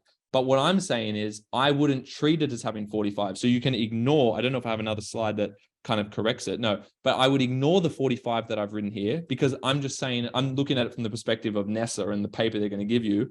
But actually that's 40 minutes. That's 40. There's no reason for there to be 45 for that common mod essay. You have 40 and you need to be able to do it in 32. So I'm just saying, move that 5 minutes extra that they've given you for some reason to the section 1. So you have more time to spend on that first section, which you'll do straight after the 10 minutes reading time. Don't be one of those students who does the essay first, even though you just had 10 minutes reading time reading the unseen text. There's always someone who's watching this right now will still do the essay first because they feel more comfortable and they hate section 1, and then they'll run out of time for it because they have to reread all the text midway through the exam. So make sure you do the whole exam in order. Do the whole exam in order. Really important, because module C, the craft of writing, and I better make sure, Ken, did I answer your question? Sorry with that. Yeah, you did. Thank you very much. Perfect. So when you get to paper 2, do all of that in order, because if you run out of time, module C is the most forgiving. What do I mean by forgiving? Well, if you don't complete the conclusion of an essay, so say you do module A or module B as the third module instead, so you reorder the paper and you run out of time, it's so obvious to the marker that you did not complete that essay. They can see that there's no conclusion. They could see that there's a half-written paragraph there. Okay, that's obvious, and that is definitely going to impact your mark. Whereas with module C, say that the first 2 essays took you longer than expected. But again, we're trying to mitigate that risk by planning ahead and making sure our draft essays are short enough. But let's say you get a really hard question and you spent more time on it. You write out your first 2 essays, you get to module C, and you've only got 30 minutes. You've only got 30 minutes. You were meant to have 40 minutes left, but you've only got 30 because you spent too long on the essays. And that's why preparation is so important, again, to not be in this situation. But provided you are in that situation, which I've been in before, module C, the craft of writing, you can get away with writing way less for those compositions that you're going to have to do, like an imaginative, a persuasive. You could literally chop out 200, 300 words out of your intended draft, and the marker won't necessarily know. How would they know? Because there's no specific structure to follow like an essay that would be noticeable. So because it's more of a creative piece that you do in module C, you can get away with chopping out a lot of your essay. That's what I did when I did my HSC. I had like 25 minutes to do my module C. My module C was just basically a guaranteed creative piece, imaginative piece. Now they've made it that you have the option of persuasive or discursive. But when I did it, I had 25 minutes left. I knew that I could do the whole thing in 20 minutes. Okay. But I still was really short on time. And what I did was I had an emergency cut point where I had a draft, I memorized it, and I said, look, if I'm running short on time, here's my cut point where it still makes sense to finish. Okay. So this is how you have to think about it in advance. So you have an emergency cutout point. And I was like, if I need to drop 200 words, I'll drop it there and I'll end it there. And that's what I ended up doing. And it was fine. How would the marker know that I didn't write everything I wanted to? Because I still made sure it made sense to finish there. So module C is very forgiving if you're running short on time. Just make sure you think ahead about where you would cut your composition if you're running short on time, because just having thought about it a little bit ahead of time could save you a lot of marks so that it still makes sense and it feels like a complete piece. Any questions on that? Okay, cool. So that's timing and strategy. I'm just going to check I've covered everything there. Paper 1 order, paper 2 order. You guys get it. You're going to do both papers in order. Makes sense. Hopefully that's fully explained. Anyone who deviates from that typically regrets it. Trust me, just don't be that person, because I always have someone who still defies it and, you know, I mean, not defies me, but defies the rules of logic, which I'm following, right? That's why I'm suggesting it's logical to do what I'm saying, because it's tried and true, and that's what works best. But someone will defy it, and then they end up running out of time on something, and they get like 10 out of 20 on the section 1 because they did that second, when they really could have got a much higher average if they just did it in order.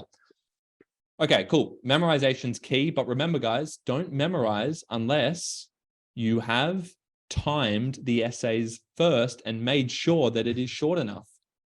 Okay, you'll be tempted to just be like, oh, I'm sick of this essay, I'm just going to learn it. If it's 38 minutes, that's too long. And you've got to put in the work to cut that down and sacrifice pieces that you like, because it's better having a shorter essay with less in it that is complete and that answers the question. Okay, you need that buffer time. Now, can anyone tell me why I might have put 34 minutes on module A? The others have 32. See, this is the time I would want my drafts to be ideally. But again, if you're a slower writer, you might need to go 34 for all of them to get enough content in there. But for module A, why 34? That's more for advanced students. Anyone doing English advanced, you might not have started that module yet. But why am I saying it's a comparative model?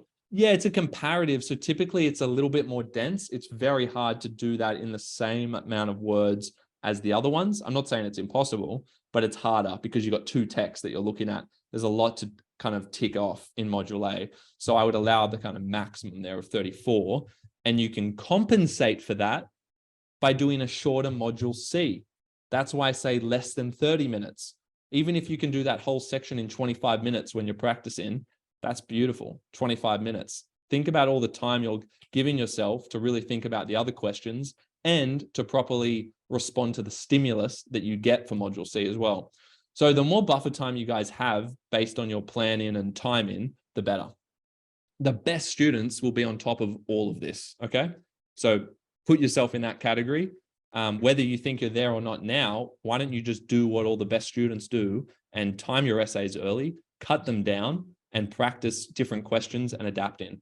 And and if you memorize your essays, you memorize those core essays, you're also putting yourself up with the top achievers. Because let's be honest, everyone who's at the top, essentially, there's always exceptions, but everyone at the top basically knows what they're going to write, and they're really good at adapting it to the question so that they are answering the question all the way through. Okay, so the best students will memorize their essay one way or another. And what they'll also do is they won't rewrite those essays. They will rewrite them essentially, but when you actually look at them, they'll have the words of the question all throughout. So if you can get those two elements done as well, then you're going to be right up there. Question, Ken? I was just curious to ask, like, in the best case scenario, like, perhaps, like, if you have a little bit of more time, I've heard some teachers recommend proofreading. I was wondering, like, whether you'd recommend proofreading, like, how you kind of do it, or whether you just recommend to kind of just get on with it and go with the next kind of option. Perhaps, like, if this is paper 1 and, like, you can't really go over much, what would you recommend? Yeah, so proofreading in terms of like going back over your work, unless you've finished I mean, it's very rare that you're in a situation where you have that luxury. That's a luxury, right? I would definitely, I mean, I don't want to say definitely. If you have cleanly finished both sections and you have like 10 minutes to spare, then sure, go back through the essay. But I just don't see that happening if you've really responded to everything properly. So I would say if you do have a few minutes after, quickly reread your thesis. If I was selective about what I would reread your thesis and your introduction. But given you probably only have a few minutes to spare, best case, I don't think you're ever going to end up with 10 minutes to spare if you've done a good job of all of the sections. Then what you would want to do is reread your thesis and make sure it's as sophisticated as possible. But I never reread them. I was just careful as I wrote my answers. And the best thing to do is do a more proactive approach, right? So think before you write. Think about how you're going to answer that question a little bit longer. That, to me, is the way that I am doing my proofreading. So I kind of proofread proactively. I don't really believe in just going hard so you have time to spare at the end and then reading back, because I feel like if you'd spent a few more seconds thinking before you wrote each sentence, you wouldn't have even needed to do that. So just stay really focused and don't put your pen to paper straight away. Think about what you're actually going to write and take that second. And then when your brain clicks into gear, you'll be flowing with no problem. And just pay attention to what you're writing, because ideally you don't want to make grammatical errors, etc. Now I've got a question. It only says R. So what's your name there? Yeah, and it's Reem. Sorry? Reem. Reena? Reem. Ree, is it? Reem. Reen. Okay, sorry, it's not, is that right, Reen? It's not coming through on mine. With an M. Okay, maybe you'll have to spell it in the chat for me. But go ahead with your question.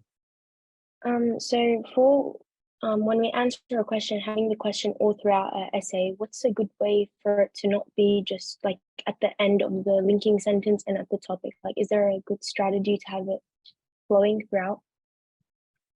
Was that when you're linking to the question? Yeah. Yep, I'll go through it I'll go through it. It's kind of similar to what Sahana was saying. So a good strategy to link other than just in the link sentence is the essence of your question? Yeah. Yep. Okay. I'll come to that shortly, because I know there are other things. We won't cover every single slide here. That's probably one of the key ones you all want to know about. So let me get through the other ones, and then if you have any questions once I go through that slide, just put your hand up again, and we'll go back there. And thanks for the question. Sorry, I couldn't make any. Just spell it in the chat as well, because I don't like not knowing how to say it. But let's continue on from there. Did anyone else have any other questions on this one? No, all good. Okay, great. So let's see. Progression. We've been through all the progressions. Happy with that. Maybe we will. There are a couple of other things I would have gone through on probably context and form, but I feel like it might be better, given those couple of questions, to do question adaptation. So I'll just spend the rest of the time on this, and I'll do another session later where we go through context and form, okay? So something to be aware of when you're adapting to a question, we're saying, okay, you're going to have a core essay.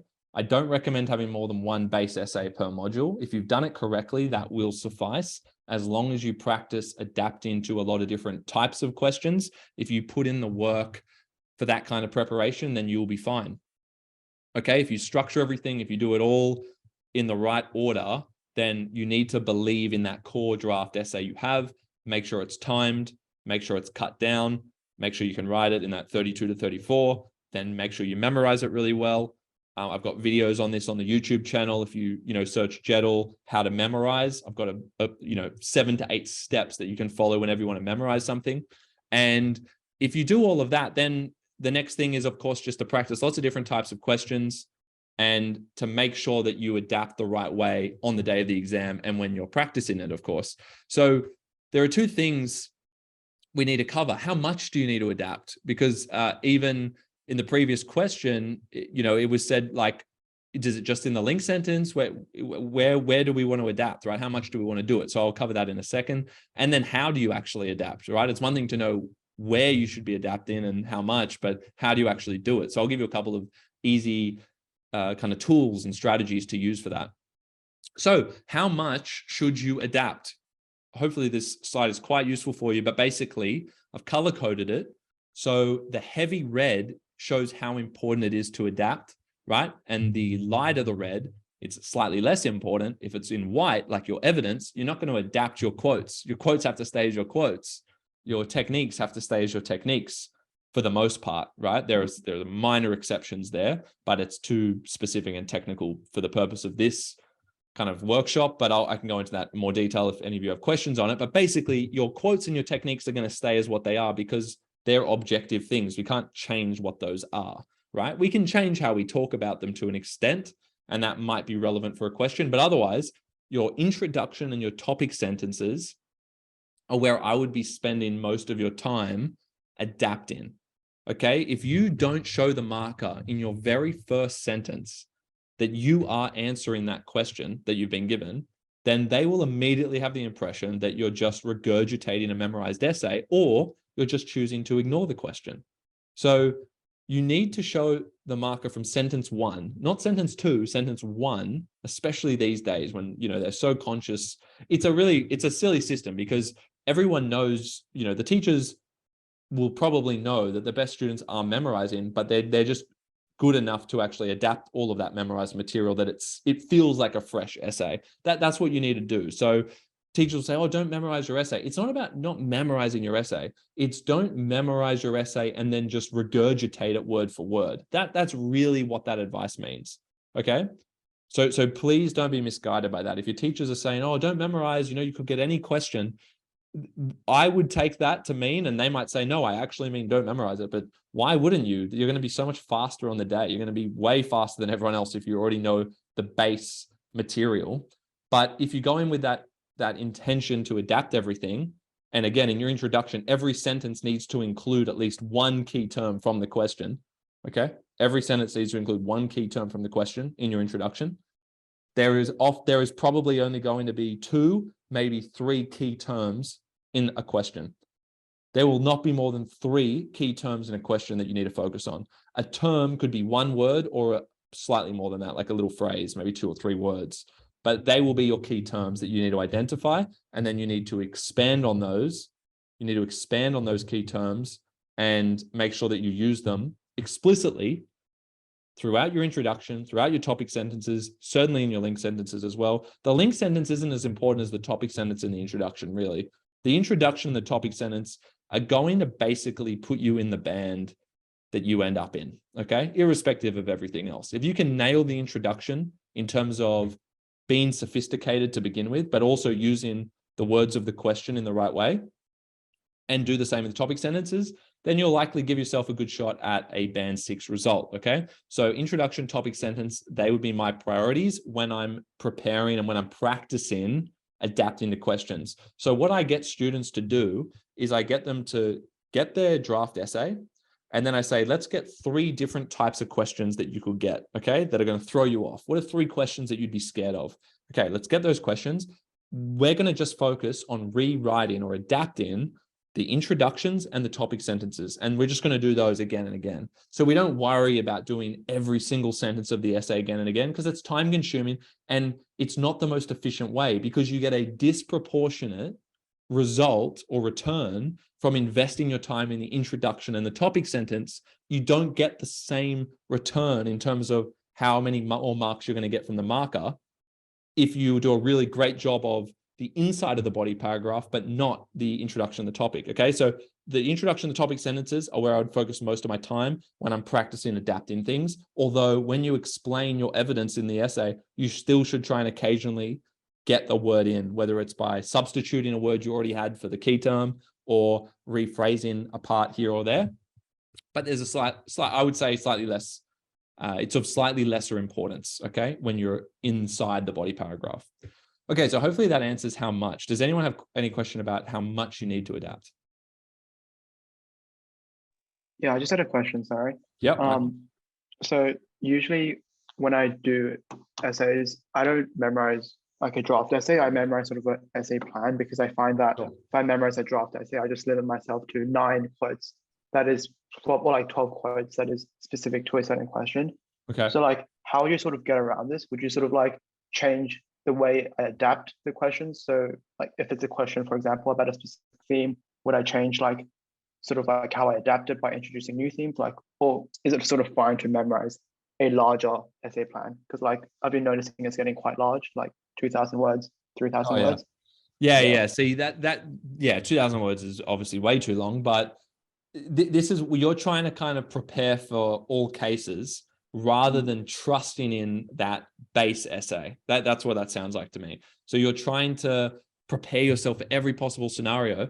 And granted, there are situations, especially with like a module B essay, where there could be very specific questions where you might want to have a couple of other backup quotes. Okay, I'm not saying to never have extra quotes there. It's pretty rare that you would need that, but I would say module B is probably a spot where I might have 2 or 3 extra quotes, only based on questions that I've tried and I wasn't able to adapt, right?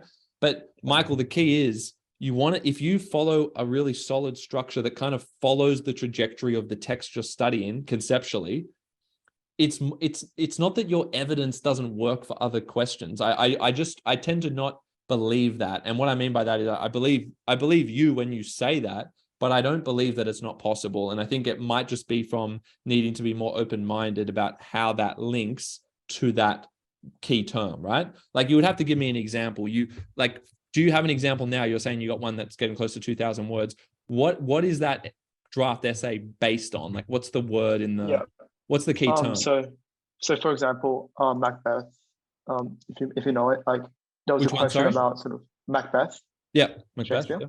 Yeah. There was a question about sort of like ambition, and I sort of like built my base essay on that. Great. But then the question sort of like deviated towards more like fate and sort of like to what extent is Macbeth responsible for his downfall kind of thing. Mm-hmm. So like, I guess there were certain elements of the question of like the inevitability downfall question that I couldn't really address purely from my ambition-based essay.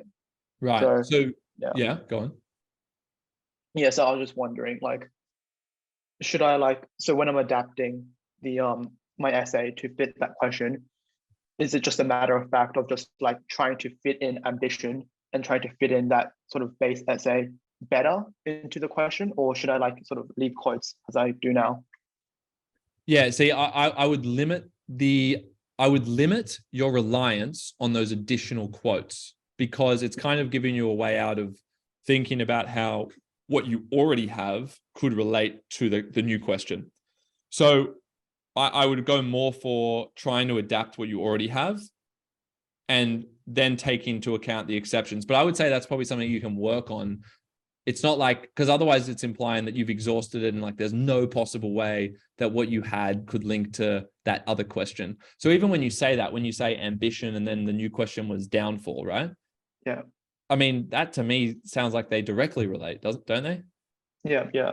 It's just like, it's just how you word it. It's how you, and sorry to interrupt, I was just going to elaborate. It's just how you word it. So you don't keep saying ambition, ambition. Imagine if you changed all of the parts of your essay that said ambition and you relate it, and sometimes you'll say ambition, of course, but imagine if they all became things to do with the downfall and how an excess of ambition rendered that downfall inevitable. And then that was always the thing you were talking about. Yeah. So suddenly you're always talking about downfall, which is the focus of the new question, and you've linked it to the core concept that you wanted to explore in your draft essay. Yeah, right. Right. And if there's that other element that you mentioned, like fate, again, I would have to see the exact question, but I'm sure you could find spots. It's not about having the right quotes. We don't want to get caught up on quotes and thinking, oh, this is the perfect quote for fate. Do you know what I'm saying? It's about having a solid argument that progresses from a problem to the consequence to the resolution. You've chosen to use ambition a lot within that framework, but we could just easily sub out all of that or relate it to any other question and say, okay, the problem is there was excessive ambition, which makes his downfall inevitable. So that's the adapt in, and then you can work out how fate relates in. But I think it's very rare that you would need to have all these backup quotes for certain questions. It's try not to look at it like this quote is perfect for this word, like this word is good for downfall. This quote's good for fate. This quote's good for this. You know what I mean? Yeah. Try and be a little bit more flexible with it, and just practice how you can like create relationships between what you've already said in your explanation and the new key term. Yeah. Right. So just a quick follow-up clarification. So like, I guess I think the base essay should be sort of like a broad sort of like exploration of, as you said, the problem, the consequences, and then the resolution. And then what you're doing by adapting it is by like sort of framing that sort of progression of the story and the form and whatever into those specific keywords and sort of making the specific sort of broader and sort of like, I guess, extrapolating like, a key term like fate into sort of that broader framework you've prepared in your base essay. Is that right? That's right. But make sure, the only thing I'd add there is the base essay still has a draft question, but choose a question that most plays into either like what your teacher is suggesting or what feels most comfortable to you. Like, what's the core thing you want to argue in your essay? Because the odds are you'll still be able to argue a lot of that if you place it within that problem, consequence, resolution framework. That problem resolution, that works for any question. Yeah. Right? There's no question that doesn't work for. Even if you got asked a question on a particular character, or characters, you still place it within that framework, right? Yeah. So that framework transcends the question. It doesn't matter what the question is. But when you prepare your draft, you should focus on a question so that you're at least focused in on certain key terms, and then you'll know the spots that'll help you with other questions. So it's important that in your draft, you do have a draft question, but by all means, if it helps to have a broader one and you feel more comfortable with that, then do that. Yeah. All right. Cheers. Thank you. Well, no worries. But yeah, for anyone else who's doing a draft question, try and avoid doing a generic. I'm not saying do a generic. I'm saying have a specific question, but you can certainly use a broader type of draft question, but make sure there are at least one or two key terms that you are focusing on in that essay, but it can all fill into that more generic framework, which I think is adaptable. I came up with that framework because it's adaptable to any question. I've never seen a question where that framework couldn't work. So that's why I think if you can use it, it's going to work as long as you practice adapting. Because often it's not like that. People say, oh, I couldn't adapt it to that particular question. It's like, yeah, you couldn't, but that's not because the question was too hard. It's because you probably just weren't well versed enough in making those connections, in rewording things, in rephrasing. That's a skill. Okay. It's not the question's fault and it's not your draft's fault. It's the inability to make the connections and to reword, which does take practice, which is why I'd focus on introductions and topic sentences rather than doing full essays all the time when you're practicing, because you can do a lot more practice that way. So Ken had his hand up first, and we'll go Chris. So Ken. Thanks. I just had a question regarding like rubric terms. I know like a few teachers have said like it's good to like mention it and foreground it, but like sometimes you can go overboard. I'm just wondering like when there would ever be a time where it would be better to be more subtle or engage kind of like, or they sometimes like engage conceptually, perhaps with like rubric terms and with like the key terms of a question. Yeah. So first and foremost, it's a good point. We need to distinguish between the general rubric terms and the rubric terms that are specifically woven into the question at hand, right? So with the question you've been asked, that question will have been informed by the rubric, right? Which is that module description that you're all aware of. Common module, you know, words like anomalies, inconsistencies, paradoxes. Those terms are used to inform the question you get asked. However, as Ken's alluding to, there is still relevance for the other rubric terms, even if they're not the ones that have been focalized in that particular essay question. So what's the balance there then? Well, first and foremost, definitely prioritize the words of the question and the rubric terms that have been used in the question. They would be the main ones, of course, and you use them as we've been saying. But in terms of the other rubric terms, there's no straightforward rule to it. I mean, my advice would probably differ module to module slightly. I would say, where possible, incorporate the really important terms in. Like if you can find paradoxes, if you can, you know, there's a lot of times where you'll be talking about things that relate directly to a rubric term, and you've just forgotten, or you just haven't realized that there's a direct link there. You should add it in that point. It's the same rule for using a key term of a question, though. You need to be specific with how you use it. You need to define it. So if the rubric term is anomaly, and you've been talking about, you know, Ken, you were doing merchant, weren't you? So you're talking about Shylock as an outsider. Well, he's a bit of an anomaly then. But it's like you might be talking about him as an other or an outsider, and yet you could have said he's an anomalous other or something. Like it's kind of just weaving it in the spots where it kind of makes sense to, if that makes sense. So you need to just be aware of where those rubric terms would fit into your existing argument. But on the day, you obviously need to prioritize the key terms of the question. So use them wherever you can. Be conscious to use them occasionally, but there's no, I wish I could give you like a strict rule. I would just say, look for any opportunity to do so in terms of your analysis, if that makes sense. Thank you. That's noted. Thank you. All good. Chris?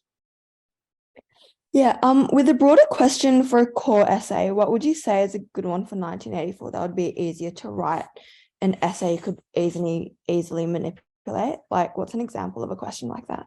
Yeah. Did you say something about a quote question or? For a core essay? A core essay. Because you said like a broader question to write around it. Yep. And you're asking what's an example of a core question for the 1984? Yeah. Yep. Okay. So good question. An example of that would be something, I mean, if write this down if you like, I would say, because that's a human experiences essay, I would say I like to focus on form, because form's relevant. And this is an important thing, right? Always think about the form of the text. So in your case, you know, it's a prose fiction novel, it's dystopian, it's satirical.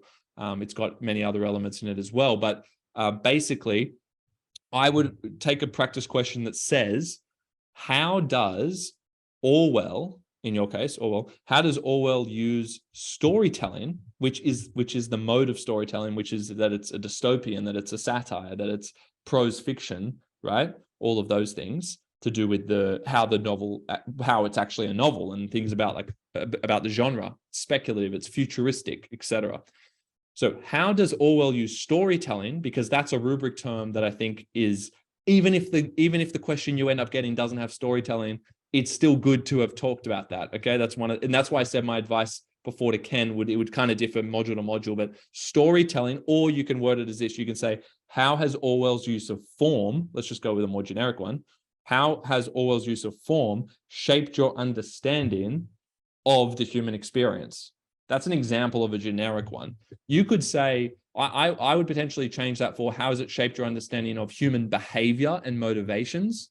That's going to get you a little bit more familiar with adapting to specific terms, because behavior and motivations is in the rubric as well, right? But human experience is the most broad term. That's the name of the whole module. So why don't we start with, how has Orwell's use of form or storytelling, use either of those ones, shaped your understanding of human behavior and motivations?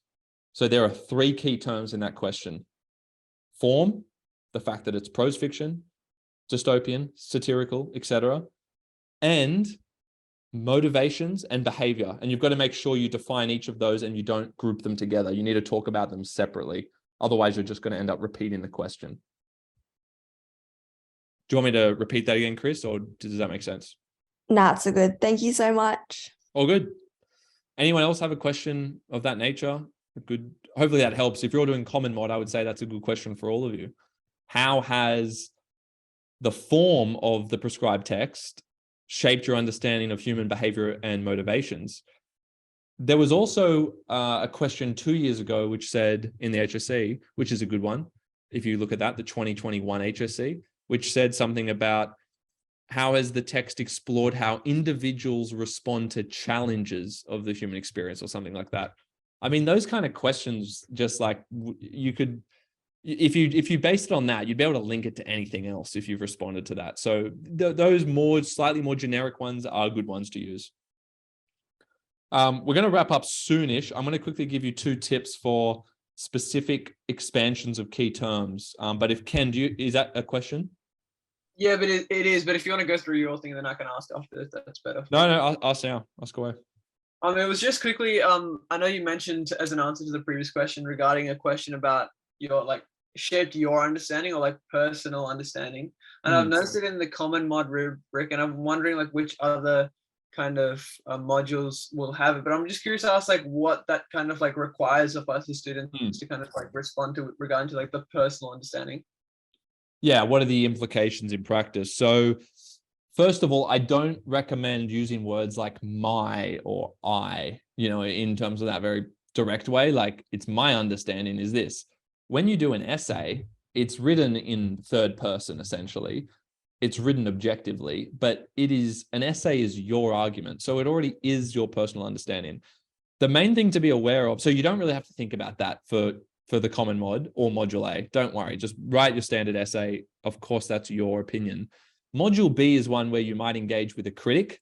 And if you engage with a critic, you actually need to be careful to make sure you don't use them in your introduction and you don't use them in a way in your bodies that would suggest that you are just taking their argument. So module B with the critical study is the only one to really be careful of, because you need to make sure the critic is supporting your core argument. And this can come down to the word in, rather than just saying this person said this.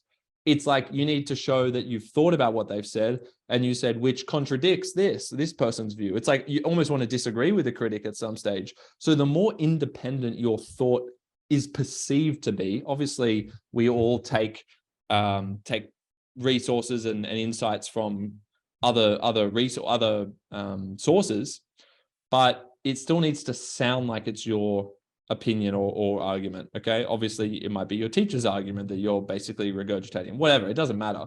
It's just to say, make sure it doesn't sound like the critic or someone who you're referencing is shaping your argument. So I'd say mod B is the only one to be careful of. Other than that, just write them in a standard way. Don't use words like my or I. That's all I would really say on that. Thanks for that. And just to almost just follow up or clarify. So would you say it to kind of say it as if it's these kind of critics contradict or kind of show differing opinions, or how would you kind of frame it? Yeah. So if you use a critic in module B, you probably only have to do it once or twice. It's not even mandatory, right? Some students might choose to do it. So your teacher might encourage you to do it. That's fine. If your teacher wants you to do it, then you should do it, because maybe that otherwise would stop you from getting full marks. But in the HSC, you don't have to do it.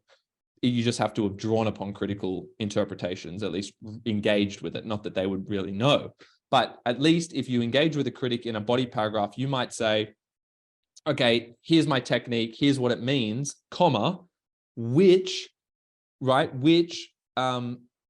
kind of aligns with, so you're saying, oh, I've looked at this other person, which aligns with critics' understanding or critics' assertion that, and then you quote them, and that's the end of your sentence. So it kind of you've already made your point, and then you say, oh, I've considered this critic and this aligns with them, or it contradicts them, or, which is kind of at odds with this person. And then you do a very short, concise quote, the main thing that gets to the essence that flows into the sentence. So you use short quotes for a critic, maybe once or twice, and you can tack it on at the end of a sentence of analysis and say which aligns with or which is at odds with or something of that kind. Thanks, that makes sense. Yeah, that's a simplification of how to do it, but that you'd probably get away with that, to be honest. Any other questions?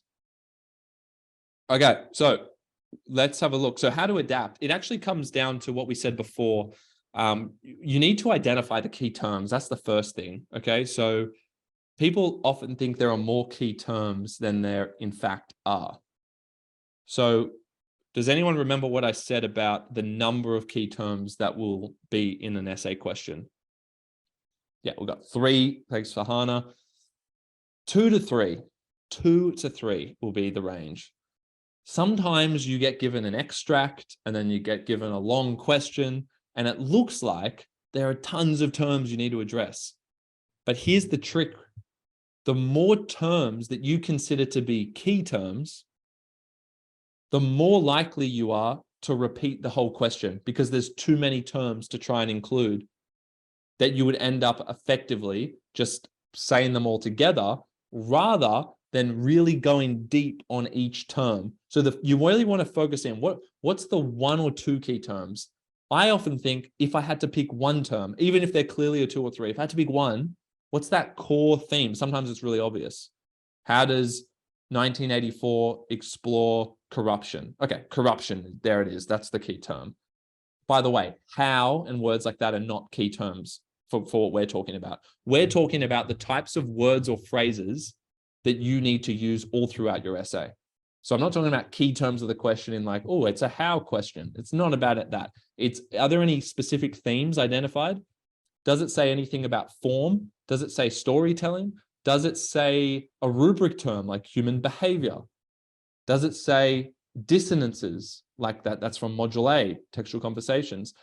Does it, if you're doing Mod A standard, does it say culture, or like, does it have a specific word in there that clearly is the focal point of that question? Okay, so there'll be 2, 3, but I always try and just find that one key idea, that core conceptual focus. Okay, once you get that, you then have to ask yourself the mini questions, the micro questions about those terms, because if you just use the terms by themselves, you're going to end up just repeating the question. But that's not being sophisticated, as we covered at the start. That's not being specific. The way to be specific is to ask yourself questions like what or what type.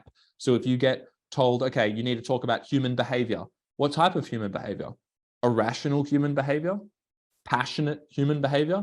Try and use an adjective before, and this is the trick, try and use an adjective, that's a describing word, before the key term. So if the key term is behavior, human behavior, and here's a trick as well. If you think human behavior is the key term, just narrow that to behavior, because the human behavior is going to get you into trouble, because now you're constantly going to want to use those 2 words, which means you're more likely to just repeat them and not expand. So let's drop human and just say behavior. And we'll say, okay, it is disruptive behavior, controlling behavior, whatever. You apply it to the text. You apply it based on your draft essay. Do you get that? You use your draft essay material to inform how you answer the micro questions. If you can understand that, the whole thing becomes a lot easier. So you already have a sentence in your draft essay. Now you get a new key term. And then what you're going to do is get that key term. And when you expand on it by saying, oh, what type? I'll use something that clearly relates to what I already had in my draft. And often there'll be something that kind of relates there or directly relates. So use what type, questions like how, why, so what, who. They'll help you they'll help you be more specific when you answer that question. You don't have to answer all of those for everyone every time. It might just be the one. You might just do what types for ages, okay? And notice as well with what types, you do the adjective plus you use the word of after. So notice this, instead of just saying, okay, the text explores political power. Say power was the keyword. Political power. Oh, okay, well, that's the type of power. But what about of? It explores the political power of who? Of what? It explores the political power of, Big Brother, or, the ideological power of Big Brother as XYZ, right? And you continue it. So the of also forces you to be more specific. So the more specific you can be in breaking down that term and expanding on it. Expand is the key word. Expand before and after the word. The more you can do that every time, the better you'll be. And if you get multiple key terms, you want to try and relate them together. That's the 3rd step. So don't use the word and between two key terms in the same question. Otherwise, you end up just repeating both of them. You need to tell me how they relate to one another. So if a question says, how does the text explore human emotions and behaviors? What you don't want to do is say, oh, the text explores destructive behavior and you can use the word and, you don't want to do that, but let's say you do it. You say destructive behavior and hostile emotions. Well, it sounds like you've defined each one. You've identified the key terms. You've said what type, but it sounds kind of basic because you've just said this and this. Instead, you should have said how one causes the other or how they relate to one another. So try to avoid the word and at all times in your essays.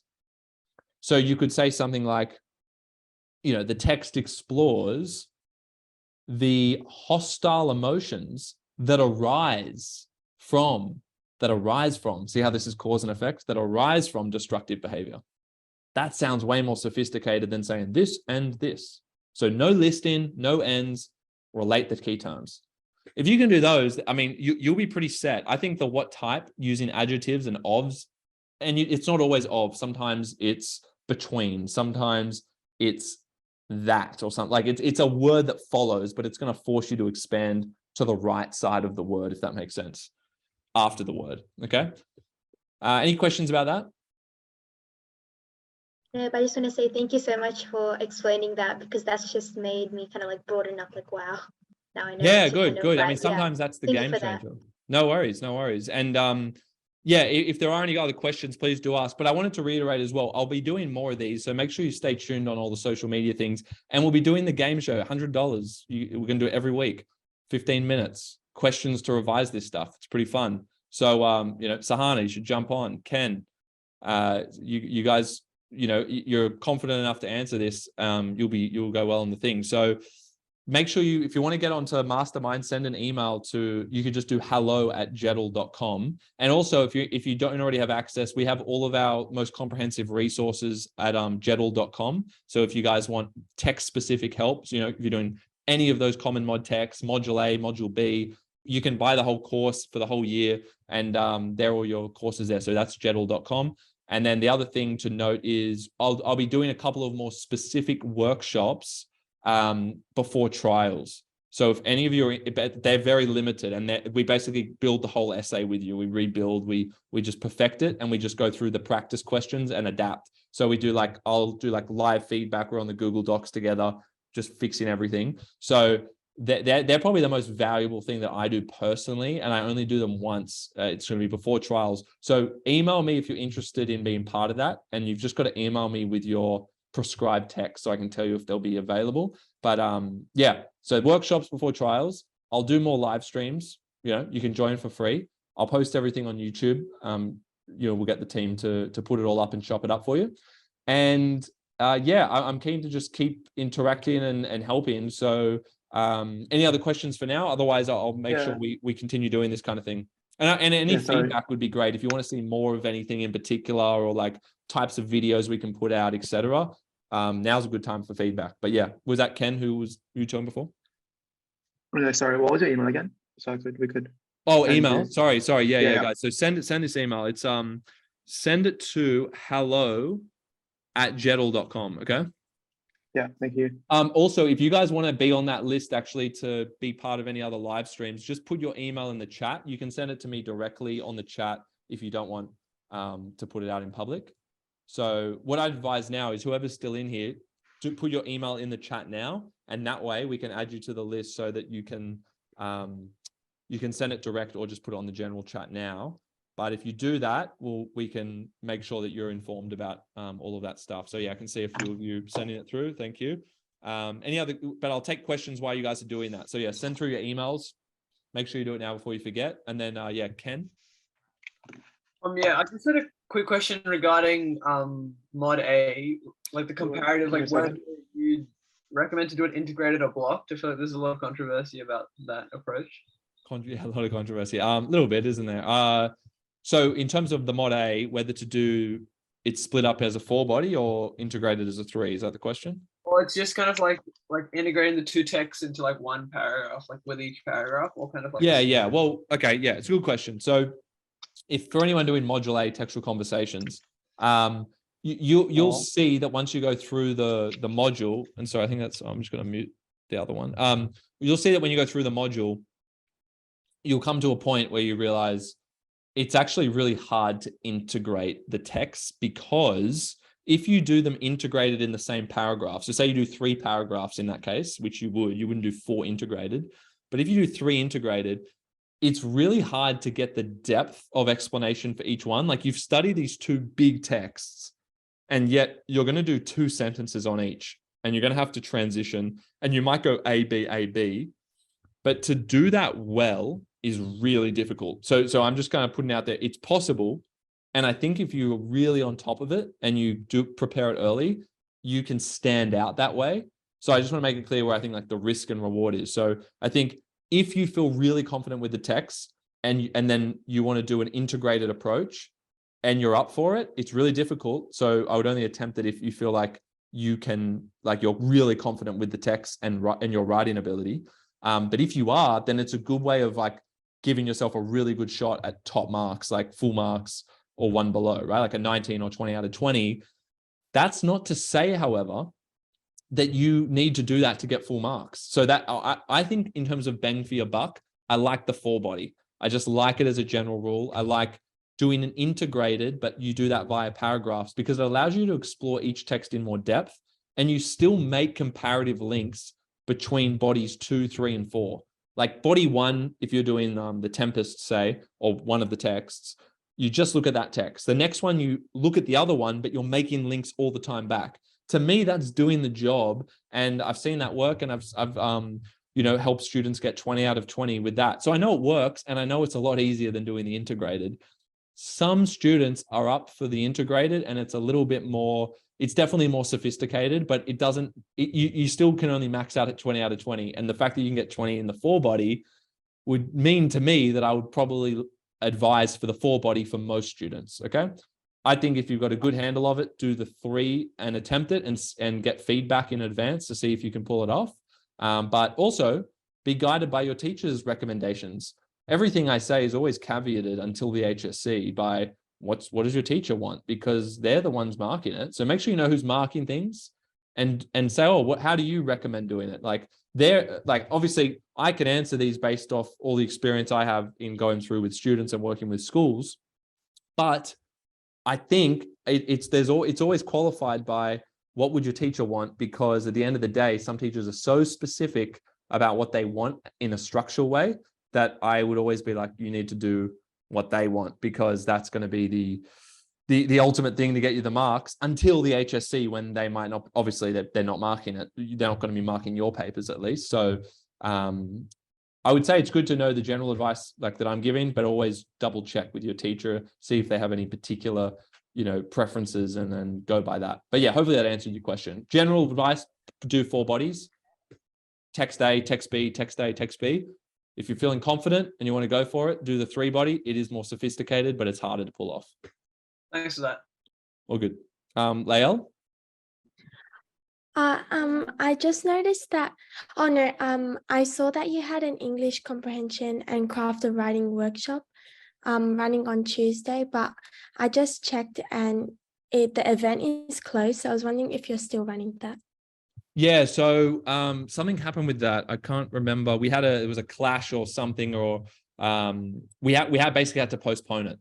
So we had a few people come into it. So what we've said is most likely the situation is they'll have priority for coming, because those workshops that we do on like comprehension and craft, Tempest, HSC, Crucible 84, they're the specific ones where we only take a small amount of people and we help you like perfect the essay and the adaptation to new questions. So that's like the most practical help you can get.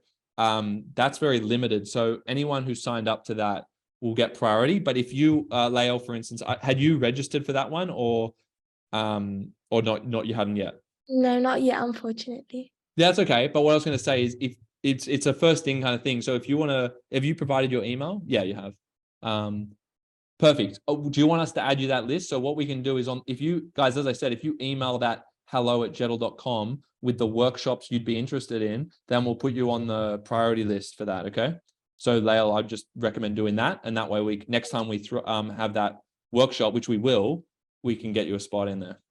Awesome. Yeah. Thanks. So if you just let us know, we can, I know for a fact you would get a spot now, but obviously later, I don't know. Cool. All right, we'll do. All good. Thank you so much. Any other questions? I feel like, sorry, I might have missed a hand before. Let's have a look. No, everyone else all good. So yeah, they're the main things. We'll let you guys know about it. It'd be cool to see some of you in Jettle Mastermind. As I said, that's a pretty fun little show we do.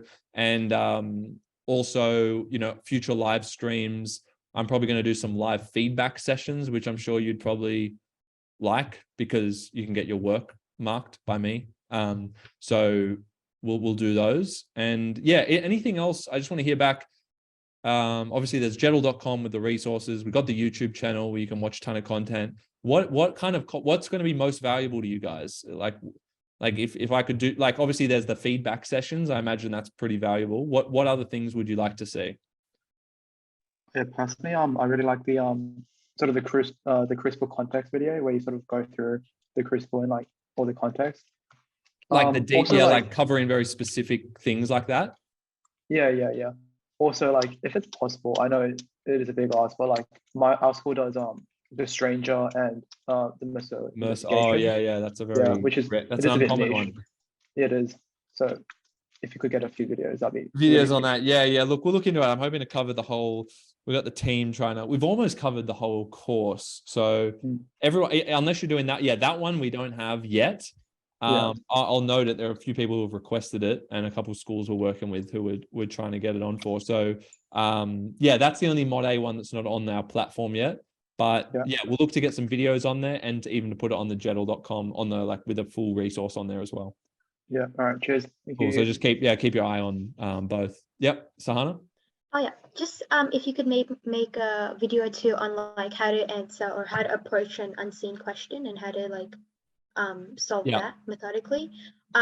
That's for like I think the was it for the common mod? Yeah, the common mod too.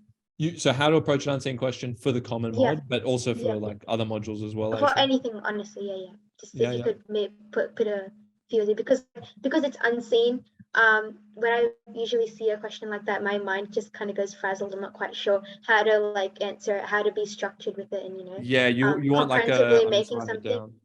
Yeah, just how to like attempt it and successfully write like a good response to an unseen question. Yeah, you want like an example of start to finish.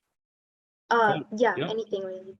No worries. So much. Yeah, have a look. There should be some stuff on there, but I think I'll add a lot more because I know that's like a key area. Yep. But thank you so much. I love your channel also. It's really great. Thanks so much. A lot there. But thank you for that. Yeah. Appreciate it. Thank you so much, guys. Thank you. And thanks for your contributions today, Sahana. It's appreciated. Anyone else? Other questions? Thanks for putting your emails. Last chance. If you haven't put your email yet to be on that priority list for like live streams and feedback and workshops, etc. Chris, go for it. Yeah, if you could do some like more content on Henry IV or done in wet with like, because I really like it when you guys analyze specific quotes. I find it really helpful. Okay, so like close analysis, done and wet. What was that one? Henry IV. Yeah. Yeah, no worries. Thank you. Cool. Have you seen some of the other done and wits? Yeah. Is it like, was there any in particular there you're like, oh, more of that, or you're like, they should have, you'd like it if there was more specific analysis or something? Yeah, like I like what you already have, but I just think some specific analysis would be really like extra helpful. Yep, no worries. Yeah, thank you so much. Cool. No, thanks for the feedback. Appreciate it. Thanks for being here. Any other feedback, guys, before we finish?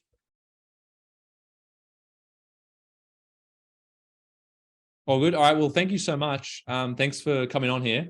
We're just over the threshold here, but yeah, I've enjoyed that. I've enjoyed going through that, especially good. It's really good when I get good questions because then, you know, I can be very specific with the feedback. So yeah, that was great. Hope you all found it helpful. And thanks for putting all your emails there. I think I've got everyone's. Again, if you haven't, just quickly do it now, because otherwise that's last chance. Otherwise, yeah, hello@jedl.com, and spread the word, subscribe to the YouTube channel, and we'll see you all soon. When you're all starting term in 2 weeks, is that right, Sahana? Oh yeah, I think in 2 or something weeks. Yeah, we're Like starting. end of Jan still, is it, or is it into Feb for you? My school starts, I think, 31st, which is the Tuesday. Okay. Yeah. Is So, anyone yeah. starting sooner than the 31st? I start on the 30th. Okay, so the Monday. Yeah. Cool. All right. And anyone else sooner than that? 31st. Okay.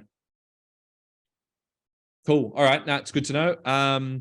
Awesome. Well, hopefully we see a lot more of each other throughout the year. I'll make sure we jump on more of these, and we're trying to develop the platform as well. Like at the moment, it's kind of like trying to give all the specific content on the web, on the jedl.com thing, but I'm trying to build some feedback systems and things like that will help you guys. So hopefully we can make good progress while you're still in doing the HSC, but otherwise we'll just keep putting out more content. And I've got to just read a question now. Where will I start? Okay, I'll reply to, I think, okay how. Okay, it's a good name. But I'll respond to that privately. But yeah, we'll keep putting out content for you guys, and see you all soon. Unless anyone else has any other questions, I'm reluctant to go before you. But thank you. I really appreciate all the content that you put out. It's really helped me with my journey in English, how to like actually answer stuff and that's great. Understand. So thank you so much for that. Thank you. Yes, Thanks. me too. That means a lot. Thanks, Thank you. guys. Your channel is really Thank you. helpful. Thank you. Thanks, guys. Thank you Thanks. so much. Appreciate the support. Good luck this year, hey? And we'll see each other soon. See you later, guys.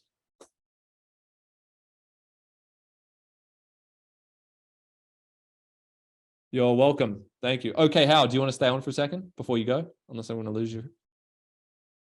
Is your mic working? You're the last one standing, but I can probably answer your question better now. Do you want me to answer that in person? I mean, I don't know if you're in the chat, or if you've got a mic. Yes, that'd be great. Oh yeah, no worries. So what was your name? Sorry. Naomi. Naomi? Naomi. Yeah. Oh, perfect. Hi, Naomi. Hi. So yeah, thanks for your question. Thanks for coming tonight, and thanks for your question. So when you say It was great. yeah, thank you. So you're saying, where would you start if you're at a basic, like at a beginner level, right? Now, do you want to elaborate? Yeah. Give me a bit more context on that, and I'll be able to probably give you a better answer. Yeah, so just very basic. I barely pass. And yeah, so I just came across you, and I was just sort of obviously got some really great tips and everything tonight, but my level's really just very beginning in my essays. Okay. And so I was just wondering, is there something I can do or that you offer to bring me up to standard? Yeah, for sure. I think yeah, so I guess the main thing is, as I mentioned, we do have like the practical workshops are the best opportunity for me to help with like very specific things, like helping you with your sentence structures and things like that. So if it's like if it was like very practical help, I probably won't have something like, I mean, I'll do some live feedback sessions actually. So I think you'd put your, you've got your email there. So you can make sure you're in the loop for that. And that will be an opportunity for you to kind of send through specific paragraphs that you're writing. And that way I can give you very like tailored feedback. So that's the first thing that I can offer. On top of that, there are the module specific workshops that I'll do in the June, July holidays, but that's obviously a while away. Until then, things that I would recommend you do. I mean, we obviously have resources on our jedl.com site that kind of unpack that. They'll give you like tons of examples of how to write your analysis and things like that. That's what I think is a really helpful resource. But in terms of just like where to go if you're at a beginner essay, if you're a beginner as an essay writer, then the main thing is to just focus on, I mean, did you see all the things we went through on like kind of structure making sure you get that structure right, tips on how to kind of be a little bit Yeah, that was really specific. good. Yeah, I think it's just about putting it into practice at this stage and getting constant feedback. And as I say, like as soon as we do a live, I'll try and run one in the next 2 weeks. Okay, so if you email in advance some of your work, then I can actually give you specific feedback and see where those sticking points are for you. Okay. Because the issue might be, it's hard for me to know just, off this, what the specific issues are, whether it's whether it's like, you don't know how to even think about the structure, or it's more about how to write specifically, or, how do I analyze texts? Could be a number of things, right? Yep. So it'd be good if why don't you email through to that hello@jedl.com. Yeah. And just say like essay feedback in the title or something, and just put in brackets like from the workshop or from live stream. So send an email through and then put an example of like your work, and then that way we can I can make sure that I get some feedback for it. And if you're okay for me to I wouldn't share it with your name or anything, but it'd be good for other people to learn from it as well. But yeah, that would be the idea. So I can try to get feedback to you, but I think I've got to kind of see an example to give you specifics. Yeah. Otherwise, the key is to just keep practicing, work on those basics, use basic structures is what you do as a beginner. So you can still see the screen I'm sharing, right? Yep. So let me just show you, like, we want to forget about some of the more like advanced stuff here. We would just focus on things like this. Like when you're doing your analysis, start sentences the same way every time to begin with. That's kind of a key thing, right? So it's like when you're writing an analysis, don't get, because a lot of people, if you're a beginner, you would get confused as to, I don't know even how to start the sentence. And it's like, well, just go use the word the every time to start your sentence. Like I want to simplify it as much as possible so that you can still have all the elements in there, but don't worry about all the structural elements and the flair and things like that yet, because that will come after. So yeah, at the beginning level, you can actually do really well just using basic structures. You could even go for band 6. You can even get in the 90% or above, just really nailing the basic structures. So it's no problem. It's just, I would think like when it says the technique in quote, etc. Like you can see here, it's just like start writing your analysis in that consistent way so that you're getting all the fundamental elements in there, but you're not overcomplicating the way you go about it. So if that makes sense. So really focus on like saying, okay, if I can see a metaphor or a simile or whatever technique in this text that I'm studying, I'm just always going to say the metaphor, the simile then I'm going to put the quote in, and you just memorize that structure and apply it and apply it and apply it until it's second nature. And then you can start varying it once you're comfortable enough with it. So that's what I would always say to a beginner, is to start with the basic structure and then vary it later. But yeah, sorry if I can't be more specific because I'd have to see examples, but no, that's great. All good. Well, yeah, thank you very much. Thanks for being here. And yeah, just email through if you have any other questions.